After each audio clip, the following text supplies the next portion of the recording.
बोल भजन बहुत अच्छा गाया आपने, नया आपने तो सीखा सुना है। सुना माता जी, मैंने सुन लिया। मैं आ गई थी, आपकी तो स्टार्टिंग हुई थी भजन की और मैंने ज्वाइन कर लिया था। बहुत गौरांग अच्छा, बहुत। बोलीते हमें पुलक करी। हाँ, ये नया सीखा है आपने लगता है। नहीं नहीं, नया नहीं सीखा, ये बहुत पुराना है। ये अच्छा, गाया पर नहीं कभी। उधर, हाँ उधर गाया नहीं माता जी एक्चुअली आपने। इसीलिए। हम्म, चलो ठीक है, मेरी क्लास शुरू हो रही है। ठीक ओके। है माता जी, ठीक है, ओके। हरे कृष्णा, हरे हरे कृष्णा। कृष्ण, हरे कृष्ण। जय माता जी, हरे कृष्णा।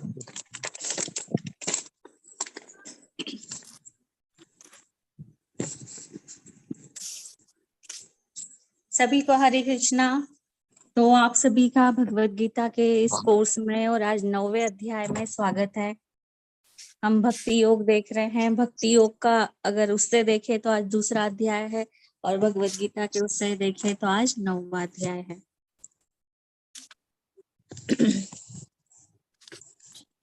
ओम नमो भगवते वासुदेवाय।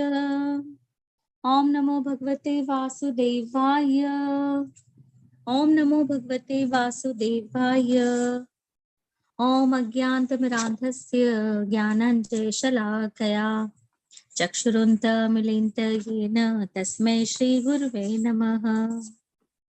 नमः ॐ विष्णुपादाय कृष्णपृष्ठाय भूतले श्रीमते भक्तिवेदान्त स्वामिनि इति नामिने।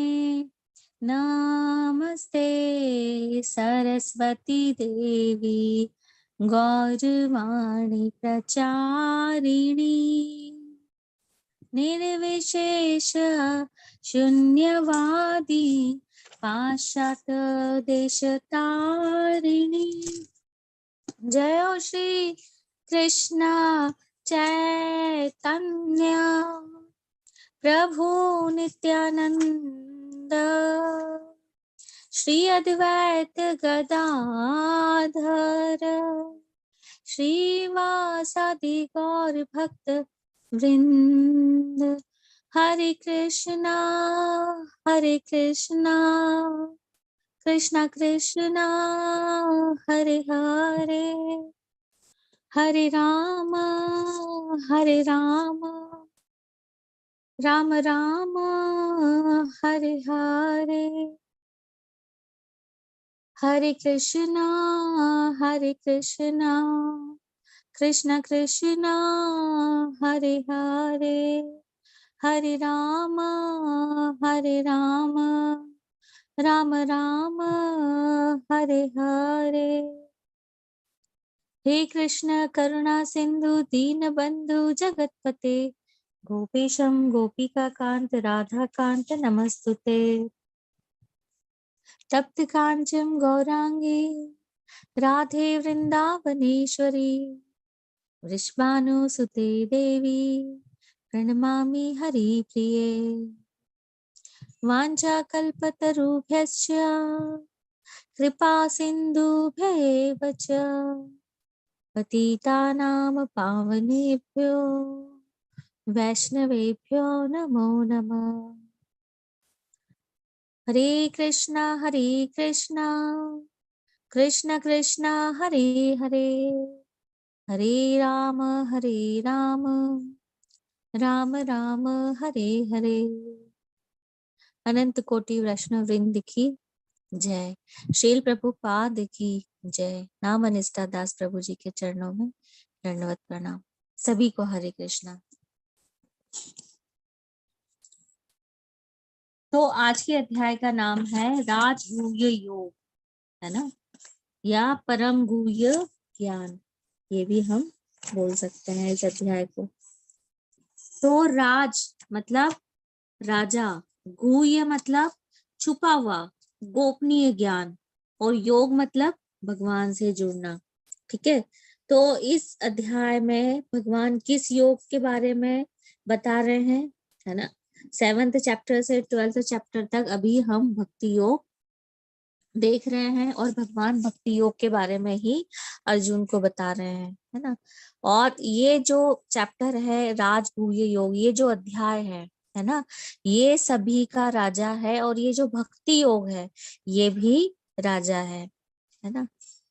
तो भगवत गीता सबके पास है ना, छुपा कुछ भी नहीं है, पर समझ में नहीं आता है ना। भगवत गीता अगर पढ़ते भी हैं तो इतना डीपली समझ में नहीं आता है ना। किसी को आ जाती है, किसी को नहीं आती है। तो भगवान भगवान कृष्ण अभी बताएंगे कि ये ज्ञान किसको समझ में आता है। ठीक है, तो देखते हैं हम लोग। हरे कृष्णा प्रभु जी।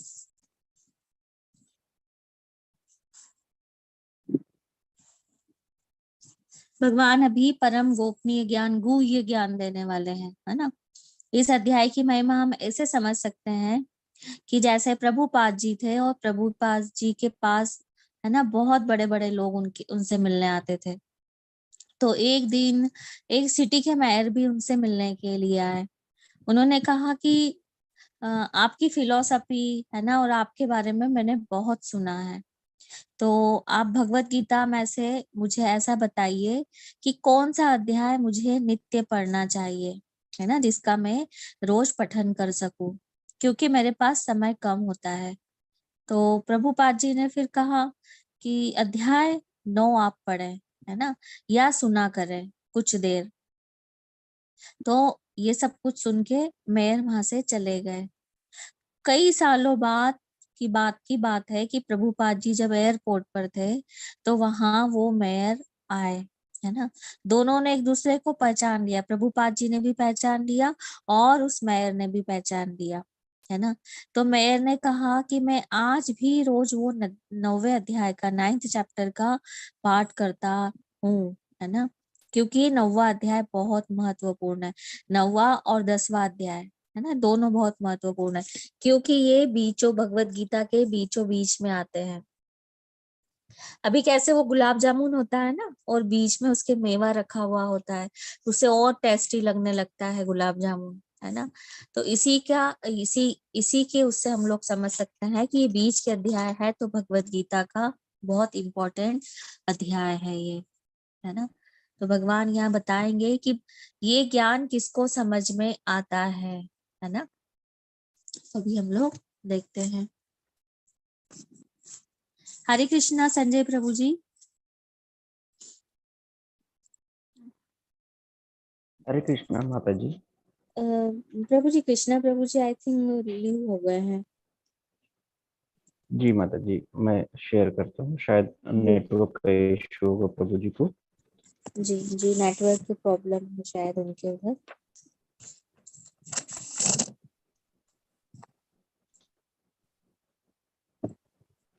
जी माता जी, प्रभु जी ज्वाइन किए हैं।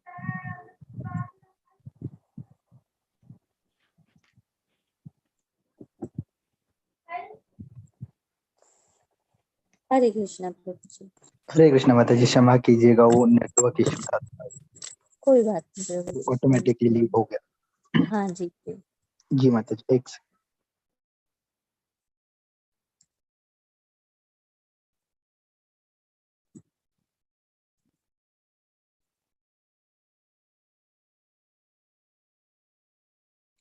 तो भगवान यहाँ इस अध्याय में इस ज्ञान को समझने की योग्यता बताने वाले हैं, है ना, कि भगवान के ज्ञान को और भगवान का साक्षात्कार कैसे व्यक्ति और कौन कर सकता है। ठीक है, तो अभी हम लोग ये देखेंगे।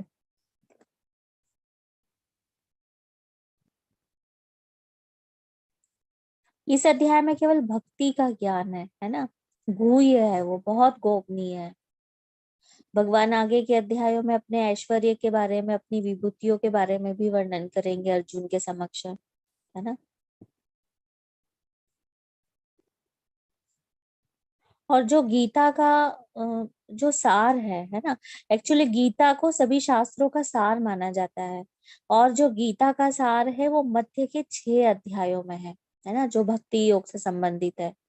और जो 9वां और 10वां अध्याय है वो गीता के बिल्कुल मध्य में प्रकट है ना। तो इन 6 अध्यायों का भी सार इस अध्याय में, 9वें और 10वें अध्याय में है। ठीक है।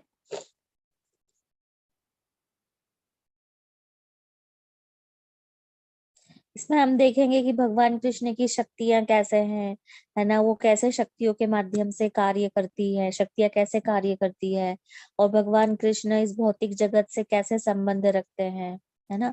और भगवान कृष्ण की सर्वव्यापकता हम लोग देखेंगे इन अध्याय में, 9वें और 10वें अध्याय में, है ना।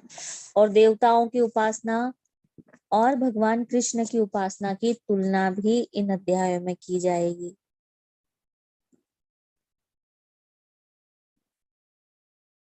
हरे कृष्णा कृष्णा प्रभु जी। हरे कृष्णा प्रभु जी। हरे कृष्णा माता पीपीटी जी। नहीं, जी माता पीपीटी जी नहीं शो नहीं हो रहा है। जी माता जी, एक सेकंड, वो जरा नेटवर्क का कुछ इश्यू है। अरे जी माता जी, मैं शेयर करता हूँ। हाँ जी जी प्रभु जी।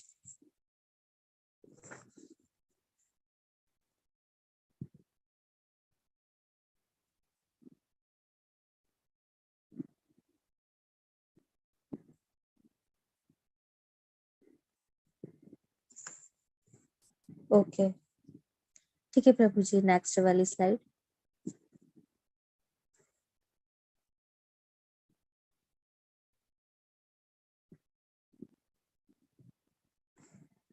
इस अध्याय का पहला श्लोक भगवान द्वारा बोला गया है। श्री भगवान उवाच इदं तुम ते गुह्यतमं प्रवक्ष्यामि अनसूयवे ज्ञानं विज्ञान सहितं यत् ज्ञात्वा मोक्षसे अश्रुभात्। श्री भगवान ने कहा, है अर्जुन, चूंकि तुम मुझसे कभी ईर्ष्या नहीं करते, इसलिए मैं तुम्हें यह परम गुह्य ज्ञान तथा अनुभूति बतलाऊंगा, जिसे जानकर तुम संसार के सारे क्लेशों से मुक्त हो जाओगे। तो भगवान यहाँ क्या बोल रहे हैं कि तुम मुझसे ईर्ष्या नहीं करते हो, मतलब जलन नहीं करते हो, इसलिए मैं तुम्हें यह परम गुह्य ज्ञान बतलाऊंगा, है ना। तुम मेरे पे विश्वास करते हो, है ना, इसलिए मैं, और तुम्हें मैं जो बताऊंगा वो समझ में आएगा, है ना। इसलिए ये ज्ञान क्या है, जो छुपा हुआ है वो मैं बताने वाला हूँ। भगवान ने सभी को युद्ध, कुरुक्षेत्र के युद्ध मैदान में बताया है ना, अर्जुन के समक्ष खड़े रहकर, लेकिन किसी को भी समझ में नहीं आया। क्यों नहीं समझ में आया? क्योंकि भरोसा नहीं था, है ना। भरोसा नहीं होने के कारण, जैसे अगर हमारे टीचर हैं, है ना, और अगर वो कुछ बताते हैं, लेकिन अगर टीचर पे भरोसा नहीं है तो वो कहेंगे कि ये टीचर तो हमें गलत ही बताते हैं, तो उस ज्ञान का कोई फायदा नहीं है। ऐसे ही भगवान पर जो भरोसा करते हैं उन्हें ही ये ज्ञान समझ में आता है ना। और अगर समझ में आता है ये ज्ञान, तो अपनी लाइफ में वो अप्लाई नहीं करते हैं, है ना। और अप्लाई नहीं करते हैं तो लाइफ में चेंज भी नहीं आता है ना। अगर लाइफ में अप्लाई करेंगे तो हमारे जीवन में चेंजेस जरूर होंगे, ठीक है। लाइफ में अप्लाई करना, ज्ञान लेकर बहुत जरूरी है ना। तो ये जो ज्ञान विज्ञान का मतलब है ना, ये सब भगवान का ज्ञान है। तो अभी प्रभुपाद जी क्या कह रहे हैं अपने तात्पर्य में, वो देखते हैं। इस प्रथम श्लोक का विशिष्ट महत्व है। इदम ज्ञानम मतलब यह ज्ञान शब्द शुद्ध भक्ति के द्योतक है, जो 9 प्रकार की होती है। श्रवण, कीर्तन, स्मरणम, पाद सेवनम, अर्चनम, वंदनम, दास्य, साख्य तथा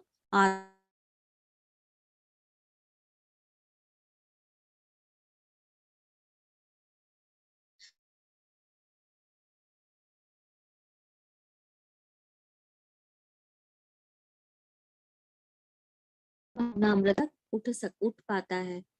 इस श्लोक का अनसूयवे शब्द भी अत्यंत महत्वपूर्ण है। बहुश्रुत विद्वान भी भगवत गीता के विषय में अशुद्ध व्याख्या करते हैं, क्योंकि वे कृष्ण के प्रति ईर्ष्या रखते हैं, अतः उनकी टीकाएं व्यर्थ होती है। केवल कृष्ण भक्तों द्वारा की गई टीकाएं ही प्रमाणिक है। कोई भी ऐसा व्यक्ति जो कृष्ण के प्रति ईर्ष्यालु है, न तो भगवत गीता की व्याख्या कर सकता है, न पूर्ण ज्ञान प्रदान कर सकता है। अतः ऐसी टीकाओं से सावधान रहना चाहिए। जो व्यक्ति यह समझते हैं कि कृष्ण भावना है और शुद्ध तथा दिव्य पुरुष है, उनके लिए यह अध्याय लाभप्रद है ना। जो व्यक्ति यह समझ ले कि कृष्ण भगवान है और शुद्ध तथा दिव्य पुरुष है, उनके लिए यह अध्याय लाभप्रद है। तो ये जो ज्ञान है, भगवान इस अध्याय में जो ज्ञान बता रहे हैं, ये सब विधाओं का राजा है, श्रेष्ठ है ये, है ना। यह सब रहस्यों में सबसे ज्यादा गोपनीय है ना। रहस्य मतलब क्या? सीक्रेट, सीक्रेट से भी सीक्रेट, किसी को पता नहीं है ना। यह ज्ञान कैसा है? बहुत शुद्ध ज्ञान है। तो अर्जुन से भगवान कह रहे हैं कि तुम इसको अप्लाई करोगे तो और शुद्धि को प्राप्त करोगे, है ना। मैं जो तुम्हें ज्ञान बताने वाला हूँ, और जो मैं बताने वाला हूँ वही धर्म है ना। तो दूसरे अध्याय के तात्पर्य में भगवान यही बता रहे हैं कि जो मैं बताने वाला हूँ वो ही धर्म है। यह ज्ञान सब विद्याओं का राजा है, जो समस्त रहस्यों में सर्वाधिक गोपनीय है। ये परम शुद्ध है, और चूंकि यह आत्मा की प्रत्यक्ष अनुभूति कराने वाला है, अतः यह धर्म का सिद्धांत है, और यह अविनाशी है और अत्यंत सुख पूर्वक संपन्न किया जाता है ना। राज विद्या राजगुह्यम योग, ठीक है। तो भगवान द्वारा जो बताया जा रहा है वही धर्म है, और वही अविनाशी है ना। अविनाशी का मतलब क्या है? जिसका कोई चेंज नहीं है, उसको चेंज नहीं किया जा सकता है ना। भौतिक जगत में धीरे धीरे सब चीजें खत्म हो जाती है ना। हम भी चेंज होते हैं, हम बचपन में कैसे हैं, बड़े हुए फिर कैसे हुए, है ना। और पूरे युवा होंगे तब कैसे होते हैं, है ना। और बुढ़ापा हमारा कैसा होता है। तो सब स्तर पे हमारे में चेंजेस आता है, प्रकृति में भी चेंजेस आता है, लेकिन ये ज्ञान में कोई चेंज नहीं होगा, है ना। ये वैसा का वैसा परम शुद्ध ज्ञान रहता है, ठीक है। तो भगवान यहाँ बता रहे हैं दूसरे श्लोक के माध्यम से कि इस विद्या को राजा बताया गया है। क्यों राजा है? क्योंकि ये हमें वास्तविक मुसीबतों का पीछा छुड़ाने का ज्ञान देता है। हमारी वास्तविक मुसीबत क्या है? जन्म मृत्यु जरा व्याधि। तो भौतिक ज्ञान क्षणिक समस्याओं से पीछा हम लोग उससे प्राप्त करके छुड़ा सकते हैं, है ना। लेकिन ये जो ज्ञान है राजगुह्य, बहुत सीक्रेट है ना। पहले छठे अध्याय में भी हमने आत्मा के ज्ञान को भगवान ने गुह्य कहा था, है ना, और हमने सुना था। पर यहाँ भगवान भक्त, है ना, को और आत्मा के संबंध को बता रहे हैं। भगवान भक्त, है ना, उससे आत्मा के संबंधों को यहाँ भगवान बता रहे हैं। परमात्मा के संबंधों को भगवान ने राजगुह्य कहा है ना। जैसे गंगा नदी भगवान के पैरों से निकलती है ना, तो गंगा बहुत पवित्र नदी कही गई है। तो सोचिए ये ज्ञान भगवान के मुख से निकला हुआ है ना, तो ये कितना पवित्र होगा। तो ये ज्ञान ऐसा है कि भक्ति की प्रत्यक्ष अनुभूति के साथ साथ भगवान की अनुभूति करा सकता है ना। हम देख सकते हैं कि जब लोग भक्ति में आते हैं तो उनके जीवन में परिवर्तन आना शुरू हो जाता है। इसलिए भगवान कहते हैं कि यह सुख पूर्वक संपन्न किया जाता है, और यह कभी भी खत्म नहीं होता, मृत्यु के बाद भी चलता रहता है ना। तो कुछ भक्ति ऐसी होती है कुछ भक्तों की कि वो कभी भी भगवान में लीन नहीं होना चाहते हैं। वो केवल भाव उनके ऐसे बन जाते हैं भक्त के कि वो केवल भगवान की सेवा करना चाहते हैं, है ना। क्योंकि भक्ति आनंद प्रदान करने वाली होती है, इसलिए। और भक्ति भाव के बिना, जब तक हमारे मन में भक्ति वाला भाव नहीं होगा तब तक हम भगवान की वाणी नहीं समझ सकते। बहुत कठिन है, बहुत मुश्किल है ना। क्योंकि संजय धृतराष्ट्र को भी सुना रहे थे, है ना, ये सब कुछ कुरुक्षेत्र में जो भी घटित हो रहा था वो, है ना। और संजय के माध्यम से भगवत गीता धृतराष्ट्र ने भी सुनी, लेकिन वो समझ पाए? बिल्कुल भी नहीं समझ पाए, है ना। क्योंकि वह भगवान से ईर्ष्या करते थे, है ना। तो इसलिए भगवान से जो व्यक्ति ईर्ष्या नहीं करते हैं, उन्हीं को द्वेष नहीं करते हैं, उन्हीं को ये भगवत गीता समझ में आती है ना। तो सबसे पहले भगवान से ईर्ष्या नहीं होना, भगवान में, श्री कृष्ण में विश्वास होना, तो ही हम ये भगवत गीता समझ सकते हैं अच्छे से, ठीक है। जैसे कुछ लोग बोल सकते हैं, है ना, कि मैंने लॉ ऑफ ग्रेविटेशन के बारे में सुना है ना।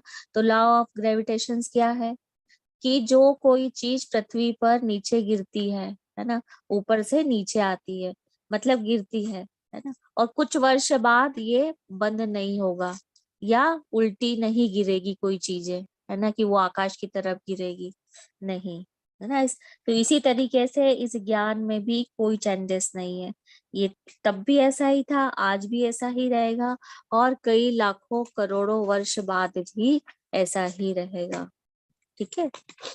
अभी श्रद्धा से मतलब क्या है? भक्ति तो सभी समझ रहे हैं, लेकिन भगवान में श्रद्धा, श्रद्धा मतलब जैसे कुछ लोग मंदिर जाते हैं, है ना, घंटी बजाकर वापस आ जाते हैं, हाथ जोड़ते हैं, प्रसाद चढ़ाते भी हैं और प्रसाद खाकर वापस आ जाते हैं, तो वो उसको भक्ति नहीं करते हैं, है ना, वो भक्ति नहीं है, वो श्रद्धा है भगवान में। तो हमें क्या करना है? हमें सेंटर में भगवान श्री कृष्ण को रखना है ना। अभी हम भौतिक जगत में बार बार आते हैं, है ना, तो भगवान इसलिए हमें ऐसा कह रहे हैं कि हमारी मुख्य समस्या से हमें सिर्फ और सिर्फ भक्ति हटा सकती है, उससे मुख्य समस्याओं से। हरे कृष्णा।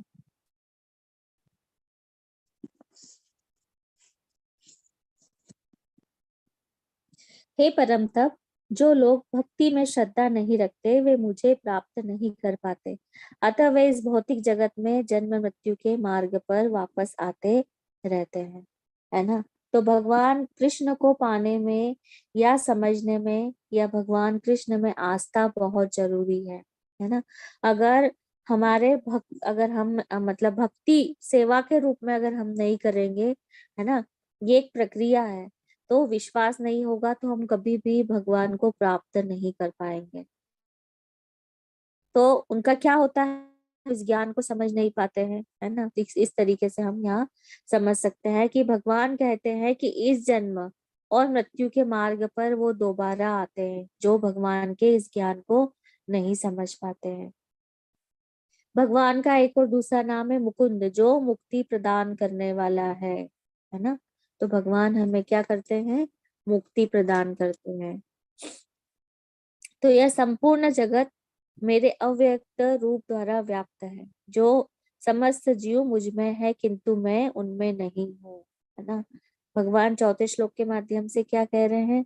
अव्यक्त।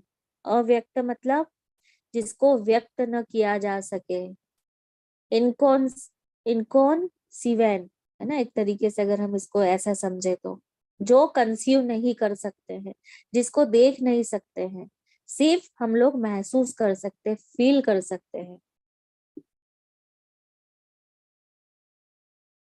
संपूर्ण ये जगत भगवान चला रहे हैं। कैसे चला रहे हैं? अदृश्य रूप से चला रहे हैं, है ना। अभी जैसे हमने एक एग्जाम्पल से समझा कि लॉ ऑफ ग्रेविटेशन है ना, या हम लोग जो खाना खाते हैं ये अपने आप पचता है एंजाइम के बल पर, है ना, लेकिन ये कौन कर रहा है? ये भगवान कर रहे हैं। कैसे कर रहे हैं? अव्यक्त रूप से कर रहे हैं, खुद आकर नहीं कर रहे हैं, लेकिन उनकी शक्तियों के माध्यम से हो रहा है ना। जैसे भगवान ने पिछले 7वें अध्याय में भी बताया था, क्या बताया था? कि जो भी मोती है ना, और वो धागे में गूंथे हुए हैं, है ना, एक जो मोती है वो एक धागे में गूंथे हुए हैं, तो इसी प्रकार, और वो धागा मैं हूँ, है ना, इस तरीके से भगवान ने कहा था। तो इसी प्रकार से क्या हो रहा है कि भगवान दोबारा बता रहे हैं कि जो भी व्यवस्था है यहाँ, है ना, वो सब भगवान ही करते हैं, लेकिन भगवान हमें दिखते नहीं है, हम केवल फील कर सकते हैं, है ना, क्योंकि भगवान अव्यक्त रूप में कर रहे हैं, है ना, खुद आकर नहीं कर रहे हैं। समस्त जीव किस पर डिपेंड है? भगवान पर डिपेंड है ना। वो किसी भगवान पे ही हम लोग सभी डिपेंड है, ठीक है। और अगर भगवान ने ये करना छोड़ दिया तो सब खत्म हो जाएगा, सब गड़बड़ा जाएगा, है ना। जैसे माता यशोदा, है ना, और वो माता थी भगवान श्री कृष्ण की, है ना। तो एक एक बार क्या हुआ है कि बलराम जी और कृष्ण भगवान दोनों साथ में खेल रहे थे, है ना। और बलराम जी आए और उनकी मैया से कहते हैं कि मैया देखो कान्हा ने मिट्टी खा ली है, है ना, मिट्टी खा रखी है। तो कान्हा के पास जाके मैया कहती है कि क्या तुमने मिट्टी खाई है ना, क्या माखन नहीं मिलता है, या मैं माखन नहीं देती हूँ तो तुमने मिट्टी खाई है ना। तो भगवान कहते हैं कि नहीं, मैंने मिट्टी नहीं खाई है ना। और बलराम जी जो हैं ये मुझसे हार गए हैं अपने खेल में, इसलिए इस तरीके की, इसलिए ऐसा बोल रहे हैं, है ना। और क्या किया, मैया ने कहा कि नहीं तुम मुंह खोल के दिखाओ, तो कृष्णा ने क्या किया, मुंह खोल के दिखाया, और उसमें क्या दिखा, पूरा ब्रह्मांड दिख गया है उनके मुख में, है ना। लेकिन मैया नहीं समझी, क्यों नहीं समझ पाए, क्योंकि वो इतने वात्सल्य में थे कि भगवान को भगवान भी नहीं वो समझ पाए, है ना। इतने वात्सल्य में थे। तो भक्त ऐसे ही मोहित हो जाते हैं भगवान की लीलाओं से, और भगवान इसी तरीके से अव्यक्त रूप से सब कुछ करते हैं। ठीक है, अभी 5वें श्लोक के माध्यम से भगवान क्या कह रहे हैं वो हम लोग देखते हैं। यद्यपि मेरे द्वारा उत्पन्न सारी वस्तुएं मुझ में स्थित नहीं रहती, जरा मेरे योग ऐश्वर्य को देखो। यद्यपि मैं समस्त जीवों का पालक भरता हूँ और सर्वत्र व्याप्त हूँ, लेकिन मैं इस विराट अभिव्यक्ति का अंश नहीं हूँ, क्योंकि मैं सृष्टि का कारण स्वरूप हूँ, है ना। तो सभी कारणों के कारण कौन है, भगवान श्री कृष्ण है ना। ब्रह्म संहिता में सबसे पहला बहुत अच्छा एक श्लोक आता है ना। मैंने जैसे पहले भी कहा था, है ईश्वर परम कृष्ण सच्चिदानंद विग्रह अनादिरादिर गोविंद सर्व कारण कारणम, है ना। सभी कारणों के कारण कौन है, भगवान श्री कृष्ण है। तो भगवान यहाँ यही बता रहे हैं। भगवान कहते हैं कि जो सृष्टि है उसके अंश भगवान नहीं है, लेकिन सृष्टि भगवान का अंश है ना। हमारे लिए महत्वपूर्ण ये जानना है कि सभी के कारण स्वरूप कौन है, भगवान है ना। भगवान इस सृष्टि में नहीं आते हैं, लेकिन भगवान द्वारा ये सृष्टि बनाई गई है ना। और सारा कार्य भी उनकी शक्तियों के माध्यम से हो रहा है ना। भगवान प्रत्यक्ष आकर कुछ नहीं कर रहे हैं, सारी उनकी शक्तियां कर रही है, और सारी शक्तियां भगवान के सोचने मात्र से सारा वर्क हो रहा है ये, है ना। अभी 6ठे श्लोक के माध्यम से भगवान क्या कह रहे हैं, 6ठे श्लोक में कह रहे हैं कि जिस प्रकार सर्वत्र प्रवाहमान प्रबल वायु सदैव आकाश में स्थित रहती है, उसी प्रकार समस्त उत्पन्न प्राणी को मुझ में स्थित जानो, है ना। तो जिस तरह से वायु पूरे आकाश में फैली हुई है, उसी तरीके से समस्त उत्पन्न प्राणियों को मुझ में जानो, है ना। तो इस तरीके से हम समझ सकते हैं कि सारी चीजें भगवान पर डिपेंड है ना। वायु हमेशा रहती है ना, सब जगह रहती है, हर जगह, है ना। उसी प्रकार सब लोग भगवान पर डिपेंड है ना। अभी 8वें श्लोक के माध्यम से भगवान क्या कह रहे हैं वो देखते हैं। संपूर्ण विराट जगत मेरे अधीन है ना। यह मेरी इच्छा से बारंबार स्वतः प्रकट होता रहता है, और मेरी ही इच्छा से अंत में विनिष्ट हो जाता है ना। तो ये भौतिक जगत है, ये भगवान की अपरा शक्ति की अभिव्यक्ति है ना, भौतिक जगत। और ये इसके बारे में भगवान पहले भी बताए हैं और अभी फिर बता रहे हैं भगवान, है ना, कि भगवान की इच्छा से ही ये सब प्रकट होता है, और अंत में जब प्रलय होता है तो भगवान की इच्छा से ही होता है ये प्रलय। और फिर जितनी भी जीवात्माएं हैं वो कहाँ चली जाती है, वो पुनः फिर भगवान में समा जाती है, महाविष्णु में समा जाती है। भौतिक प्रकृति भी समा जाती है, और जीवात्माएं भी सारी समा जाती है भगवान के अंदर। ठीक है, तो सब ये भगवान की शक्तियों के अधीन है। हरे कृष्णा जी। 10वां श्लोक, ठीक है, बहुत अच्छा इंपॉर्टेंट श्लोक है 10वां, है ना। मयाध्यक्षण प्रकृति सूयते सचराचरम् हेतुना मनेन कौन्ते जगत विपरिवर्तते। हे कुंती पुत्र, यह भौतिक प्रकृति मेरी शक्तियों में से एक है और मेरी अध्यक्षता में कार्य करती है, जिसे सारे चर तथा अचर प्राणी उत्पन्न होते हैं। इनके शासन में यह जगत बारंबार सृजित और विनिष्ट होता है ना। तो भगवान क्या बता रहे हैं, बहुत महत्वपूर्ण श्लोक है कि हम कहते हैं ना कि हम भगवान, कुछ लोग हम में से भी ऐसे होते हैं जो पहले ये कह सकते थे कि हम भगवान को नहीं मानते हैं, है ना, लेकिन हम प्रकृति को मानते हैं क्योंकि सब प्रकृति कर रही है। तो भगवान ने यहाँ साफ साफ बता दिया कि प्रकृति भगवान की अध्यक्षता में कार्य करती है। नेचर के लॉ पर विश्वास कुछ लोग करते हैं, है ना, जैसे जो अच्छा करेंगे उसके साथ अच्छा होगा, जो बुरा करेंगे उसके साथ बुरा होगा, है ना। तो हम मानते हैं कि ये लॉ ऑफ नेचर है। तो भगवान ने यहाँ साफ साफ बता दिया कि वो ही प्रकृति को चला रहे हैं, है ना। जैसे एटीएम मशीन है, उससे हम पैसे निकालने जाते हैं, है ना, तो अपने आप तो पैसे आते ही नहीं है, पैसे किसी ने डाले हुए रहते हैं, है ना। और तो क्या उसे किसी ने भी नहीं बनाया होगा, बिल्कुल बनाया है ना। तो वैसे ही एटीएम की मशीन अगर किसी ने बनाई है तो प्रकृति भी अपने आप कुछ नहीं करती है ना। किसी प्रकृति को भी किसी ने जरूर बनाया है, और वो कौन है, भगवान है ना। भगवान ने अपनी ही बुद्धि से बनाया है। तो प्रकृति के कानून को बनाया, तो हम प्रकृति को माता कहते हैं, है ना, और पिता कौन है, भगवान है। ठीक है। जैसे हम एक और उससे समझ सकते हैं कि पृथ्वी 23.5 अंश से झुकी हुई है ना, एक उदाहरण से समझे तो हमने कहीं पढ़ा भी है। और अगर ये झुकाव बदल जाए, है ना, ये 23.5 से और कम हो जाए या और ज्यादा हो जाए, है ना, तो सब खत्म हो जाएगा। तो क्या ये अपने आप हो गया, नहीं, किसी ने तो इसे बनाया है। किसकी बुद्धि है इसके पीछे, इसके पीछे भगवान की ही बुद्धि है। ठीक है, भगवान द्वारा ये बनाया गया है। हम कोई सैटेलाइट में अंतरिक्ष छोड़ते हैं, है ना, तो क्या होता है, हम कोई जैसे अंतरिक्ष में सैटेलाइट छोड़ते हैं तो क्या होता है उसमें, कि करोड़ों रुपए लग जाते हैं, है ना। इसके पीछे कितना समय लगेगा ये भी पता नहीं रहे लोगों को। लेकिन जो देश सैटेलाइट छोड़ता है अंतरिक्ष में, है ना, तो उसको यकीन नहीं होता है कि वो कितना सफल होगा, कितना सक्सेस होगा, है ना। मान लो कि अगर वो सफल हो भी जाता है, सफलता पूर्वक उसमें उसको सफलता हासिल हो जाती है, अंतरिक्ष में भेज भी दिया जाता है सैटेलाइट, है ना, तो उसकी देख रेख में कितना पैसा लगेगा, है ना, बहुत पैसा खर्च होगा।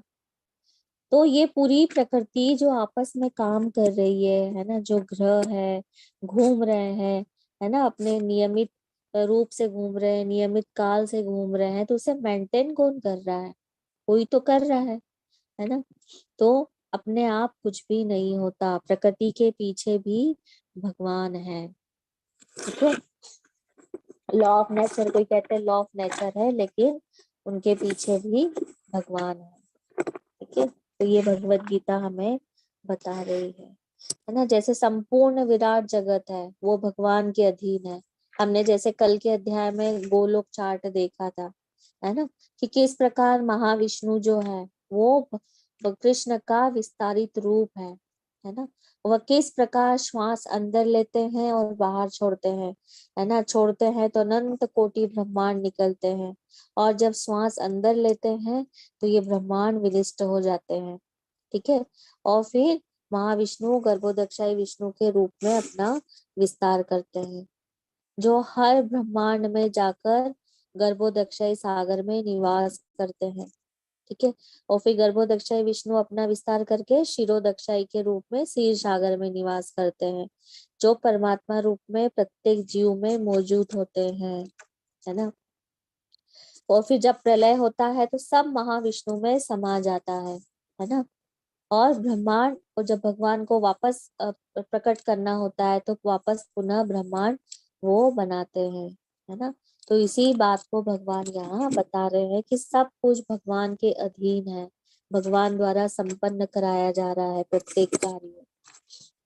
ठीक है, अभी 11वें श्लोक का हम लोग देखते हैं।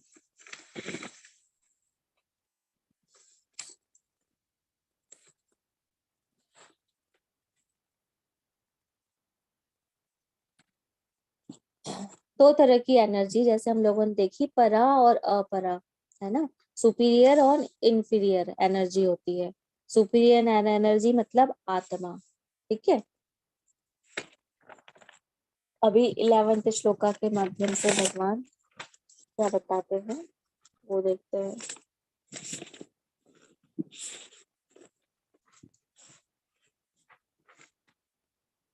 अवजानन्ति मामं मूढा मानुषीं तनुम् आश्रितं परं भावं वजानन्त मम भूतमः ईश्वर। जब मैं मनुष्य रूप में अवतरित होता हूँ तो मूर्ख मेरा उपवास करते हैं, वे मुझ परमेश्वर के दिव्य स्वभाव को नहीं जानते हैं, है ना। तो भगवान यहाँ क्या बता रहे हैं? भगवान यहाँ बता रहे हैं कि सब कुछ जानने के बाद भी कुछ लोग मुझे नहीं समझ पाते हैं, वह मेरा मजाक उड़ाते हैं, है ना। भगवान ने स्पष्ट कह दिया है, क्योंकि हम लोग ऐसे दुनिया में लोग देख रहे हैं जो भगवान श्री कृष्ण को क्या मानते हैं? एक महान पुरुष मानते हैं, है ना। अवतार न मानते हुए उनको क्या मानते हैं कि भगवान क्या है? भगवान केवल एक साधारण मनुष्य है ना।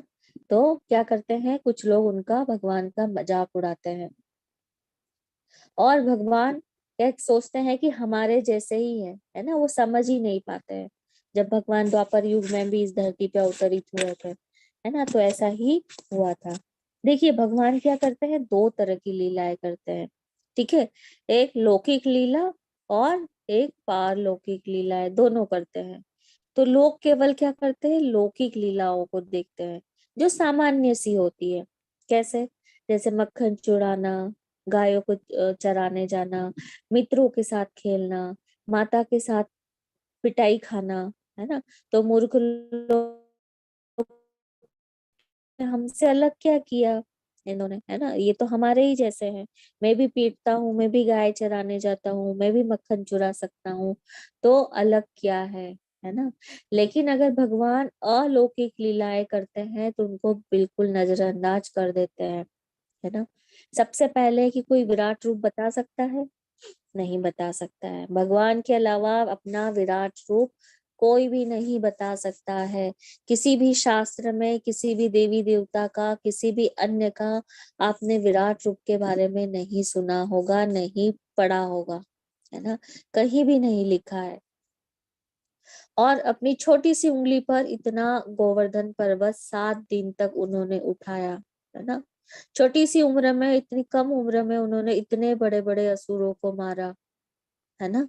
तो भगवान की जो अलौकिक लीलाएं हैं, व्यक्ति उसको देख ही नहीं पाता है, उनको नजरअंदाज कर देते हैं, है ना, मूर्ख लोग।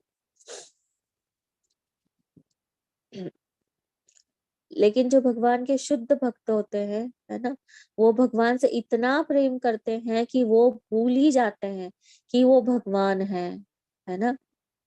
जैसे माता यशोदा को मुंह में पूरा विराट रूप बता दिया, लेकिन वो भगवान से इतना प्रेम करते थे कि वो उनके वात्सल्य रस के कारण भूल ही गए कि वो भगवान है ना।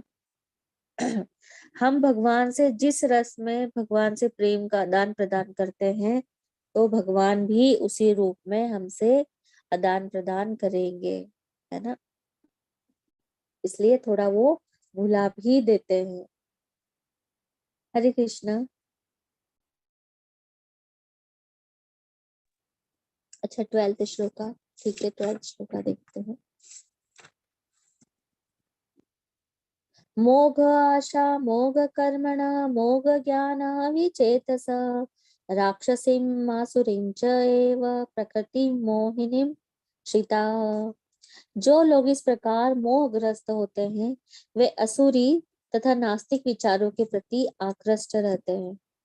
इस मोहग्रस्त अवस्था में उनकी मुक्ति आशा, उनके सकाम कर्म तथा ज्ञान का अनुशीलन सभी निष्पाप हो जाता है ना।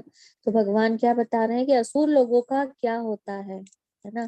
जो भगवान का मजाक उड़ाता है ना, भगवान पे जो हंसता है, तो आप सोचिए भगवान उनके बारे में क्या बता रहे हैं।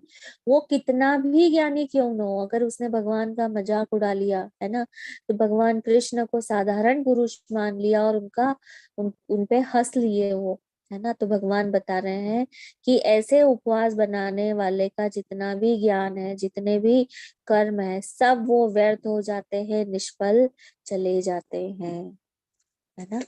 तो भगवान का कभी भी हमें हमें मजाक नहीं उड़ाना चाहिए, है ना। हरे कृष्णा।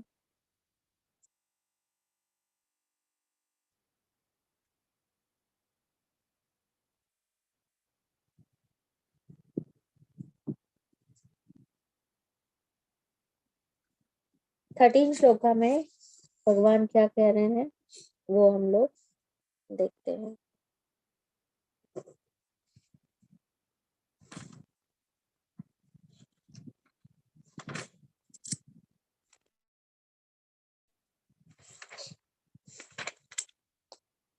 महात्मना तु मां पार्थ देवीं प्रकृतिम् आश्रिता भजन्ति अनन्य मनस ज्ञात्वा भूत आदि अव्ययम्।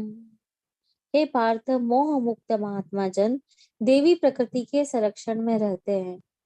वे पूर्णतः भक्ति में निमग्न रहते हैं, क्योंकि वे मुझे आदि तथा अविनाशी श्री भगवान के रूप में जानते हैं, है ना। भगवान बता रहे हैं कि भगवान के भक्तों का स्वभाव कैसा होता है ना। यहाँ पे भगवान ने महात्मा का अर्थ बताया है। क्या क्या अर्थ है कि जो लोग अनन्य मन से, है ना, अनन्य मतलब दूसरा कोई और अन्य नहीं, केवल और केवल श्री कृष्ण, है ना। जो भक्त अनन्य मन से भगवान की सेवा में लगे होते हैं वे ही महात्मा होते हैं, है ना। तो इस श्लोक के माध्यम से भगवान ने महात्मा की परिभाषा बताई है अर्जुन को कि महात्मा कौन होते हैं, है ना। और महात्मा का सबसे पहला लक्षण ये है कि वो देवी प्रकृति में स्थित हो जाते हैं, है ना, उसी के संरक्षण में काम करते हैं, वो भौतिक प्रकृति के अधीन नहीं होते हैं, है ना।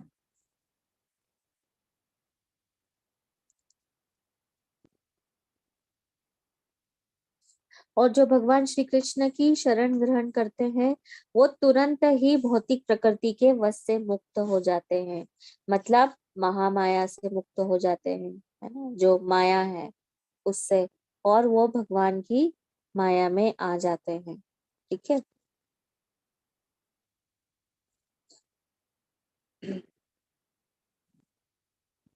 अभी 14 श्लोका के माध्यम से भगवान क्या कह रहे हैं वो देखते हैं। सततम कीर्तयन्त माम च दृढ़व्रता नमस्यन्त च मामं भक्त्या नित्य युक्त उपासते। ये महात्मा मेरी महिमा का नित्य कीर्तन करते हुए दृढ़ संकल्प के साथ प्रयास करते हुए मुझे नमस्कार करते हुए भक्ति भाव से निरंतर मेरी पूजा करते हैं, है ना। तो यहाँ पे भगवान ने पहले महात्मा का अर्थ बताया और अब महात्मा के लक्षण बता रहे हैं भगवान, है ना। क्या करते हैं जो महात्मा होते हैं, हमेशा भगवान का कीर्तन करते हैं, है ना, फिर भगवान की महिमा दूसरे लोगों को बताते हैं और दृढ़ता पूर्वक भक्ति करते हैं, और भगवान बता रहे हैं नमस्यंत मतलब नमस्कार करते हैं, है ना, भगवान को नमस्कार करते हैं, ठीक है। तो इसका सबसे अच्छा उदाहरण किसका है, श्रील प्रभुपाद जी का है ना। हम प्रभुपाद जी के उदाहरण से हम सब समझ सकते हैं कि उन्होंने कितनी दृढ़ता पूर्वक भक्ति की, है ना। प्रभुपाद जी ने मृत्यु के समय भी, आप देखिएगा उनके अगर यूट्यूब पे वीडियो आप देखना चाहे, जब प्रभुपाद जी अपनी देह त्याग रहे थे उस समय भी उन्होंने श्रीमद् भगवत गीता का डिक्टेशन दे रहे थे वो, है ना, उनके भक्तों को, डिसाइपलों को, उनके शिष्यों को। तो आप उससे समझ सकते हैं कि महात्मा के लक्षण क्या होते हैं। वो भक्ति में इतने दृढ़ रहते हैं कि उनको और कोई चीज दिखाई ही नहीं देती है ना, न समझ में आती है। हरे कृष्णा।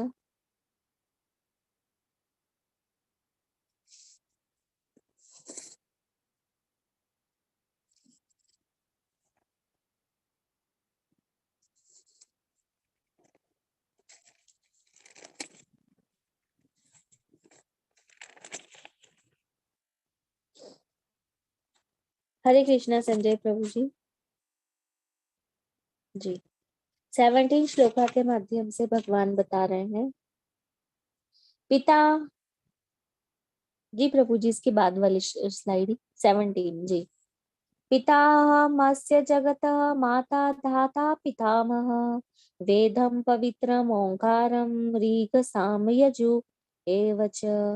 मैं इस ब्रह्मांड का पिता माता आश्रय तथा पितामह हूँ। मैं ज्ञेय जानने योग्य शुद्धिकर्ता तथा ओंकार हूँ। मैं ऋग्वेद सामवेद तथा यजुर्वेद भी हूँ, है ना। तो भगवान का जो विराट है ना, ये जगत है, वो भगवान की शक्ति के विभिन्न क्रियाकलापों द्वारा संपन्न किया जाता है, चलाया जाता है ना। तो भगवान कहते हैं कि वास्तविक माता पिता कौन है? भगवान है ना। और वास्तविक माता पिता मैं हूँ। और घर कौन सा है वास्तविक हमारा सबका? भगवान का धाम है ना। तो हमें क्या करना चाहिए? हमें जितने भी हमारे रिश्ते हैं, है ना, जिस भी रिश्ते में हम, उन सबको भक्ति में लगाने की कोशिश करना चाहिए, है ना। उन्हें उनके असली माता पिता से मिलाना चाहिए, है ना। जैसे कोई बच्चा मेले में खो गया है ना, अगर हम उसको टॉफी देंगे, है ना, बलून दिलाएंगे, तब भी वो प्रसन्न नहीं होगा। वो अपने असली माता पिता के पास और घर जाकर ही प्रसन्न होगा, है ना। तो इस तरीके से हमें जितने भी हमारे रिश्ते हैं उनको भक्ति में लाने की कोशिश करना चाहिए, है ना। और अगर हम किसी की मदद करते हैं तो क्या करते हैं? अन्न दान करके करते हैं, कपड़े दान करके करते हैं, है ना।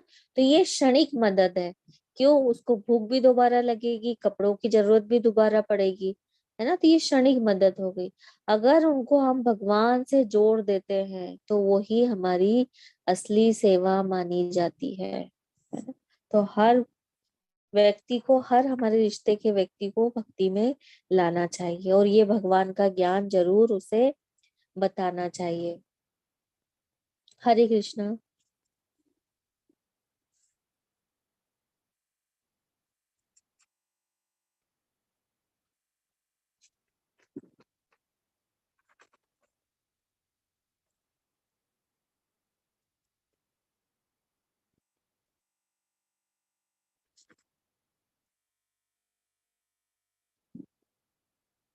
एटीन श्लोका के माध्यम से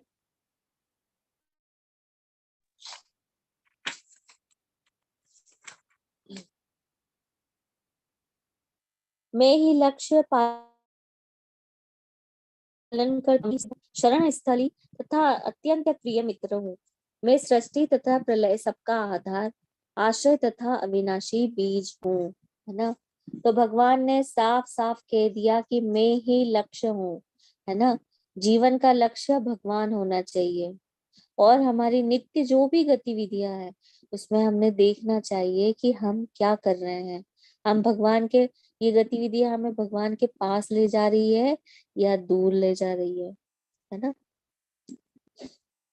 आगे भगवान कह रहे हैं, हे अर्जुन, मैं ही ताप प्रदान करता हूँ और वर्षा को रोकता हूँ तथा लाता हूँ। मैं अमरत्व हूँ और साक्षात मृत्यु भी हूँ। आत्मा तथा पदार्थ, सत असत, दोनों मुझसे ही है ना। तो भगवान कहते हैं कि मैं समस्त जीवों का क्या हूँ? हितैषी हूँ, है ना। सब कुछ भगवान से ही आता है, ताप भी आता है, वर्षा को रोकते भी हैं, लाते भी हैं, अमृतत्व भी भगवान है और मृत्यु भी भगवान है।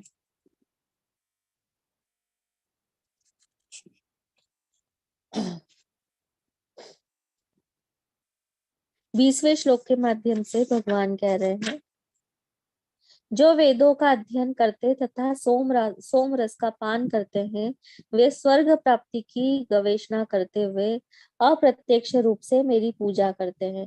वे पाप कर्मों से शुद्ध होकर इंद्र के पवित्र स्वर्गीय धाम में जन्म लेते हैं, जहाँ वे देवताओं का सा आनंद भोगते हैं, है ना। कुछ लोग होते हैं जो पुण्य और पाप वाली गतिविधि में होते हैं, है ना। पुण्य कर्म करने की गतिविधियां करते हैं, वेद पढ़ते हैं तो सोचते हैं पुण्य मिलेगा, है ना, लेकिन वो भगवान की सेवा नहीं करते हैं। ये दान कर दूं, वो दान कर दूं, उस मंदिर में जाऊं तो मुझे ये पुण्य लाभ मिलेगा, है ना। भगवान की सेवा नहीं करते, है ना, तो इससे स्वर्ग को भोग नहीं पाएंगे वो। क्यों? सिर्फ स्वर्ग का भोग उनको पुण्य कर्मों से ही मिलेगा, है ना, इसलिए वो ऐसे कार्य करते हैं। लेकिन जब तक उनके पास पुण्य है, पुण्य का खाता है, तब तक वो क्या कर रहे हैं, स्वर्ग में बैठकर पुण्य को भोग रहे हैं, है ना। आनंद, सब कुछ आनंद उठा रहे हैं स्वर्ग में। लेकिन जैसे ही पुण्य खत्म, पुनः उनको जन्म धरती पर दे दिया जाता है, पृथ्वी पे जन्म दे दिया जाता है ना। तो ये सब किराए के घर की तरह होता है। जब तक पुण्य है तब तक हम स्वर्ग में रह सकते हैं, और जैसे ही हमारे पुण्य खत्म, हम पृथ्वी पर वापस आ जाते हैं, है ना।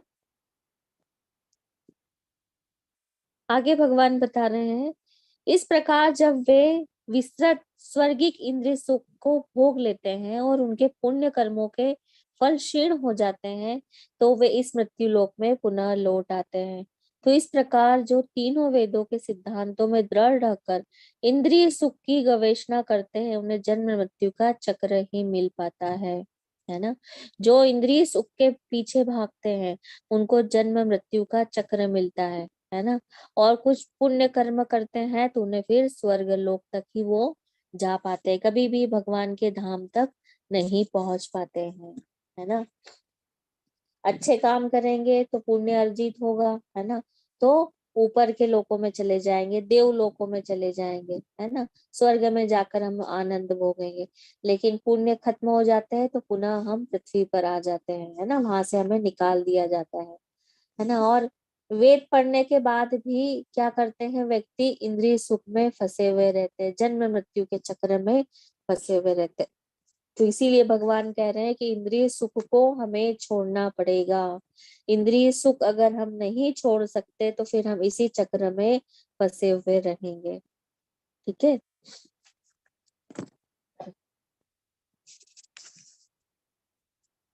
22 श्लोका के माध्यम से भगवान कह रहे हैं, अनन्या चिंतयत मामं जना पर्युपासते तेषां नित्य अभियुक्तानां योगक्षेम वहाम्यहम्।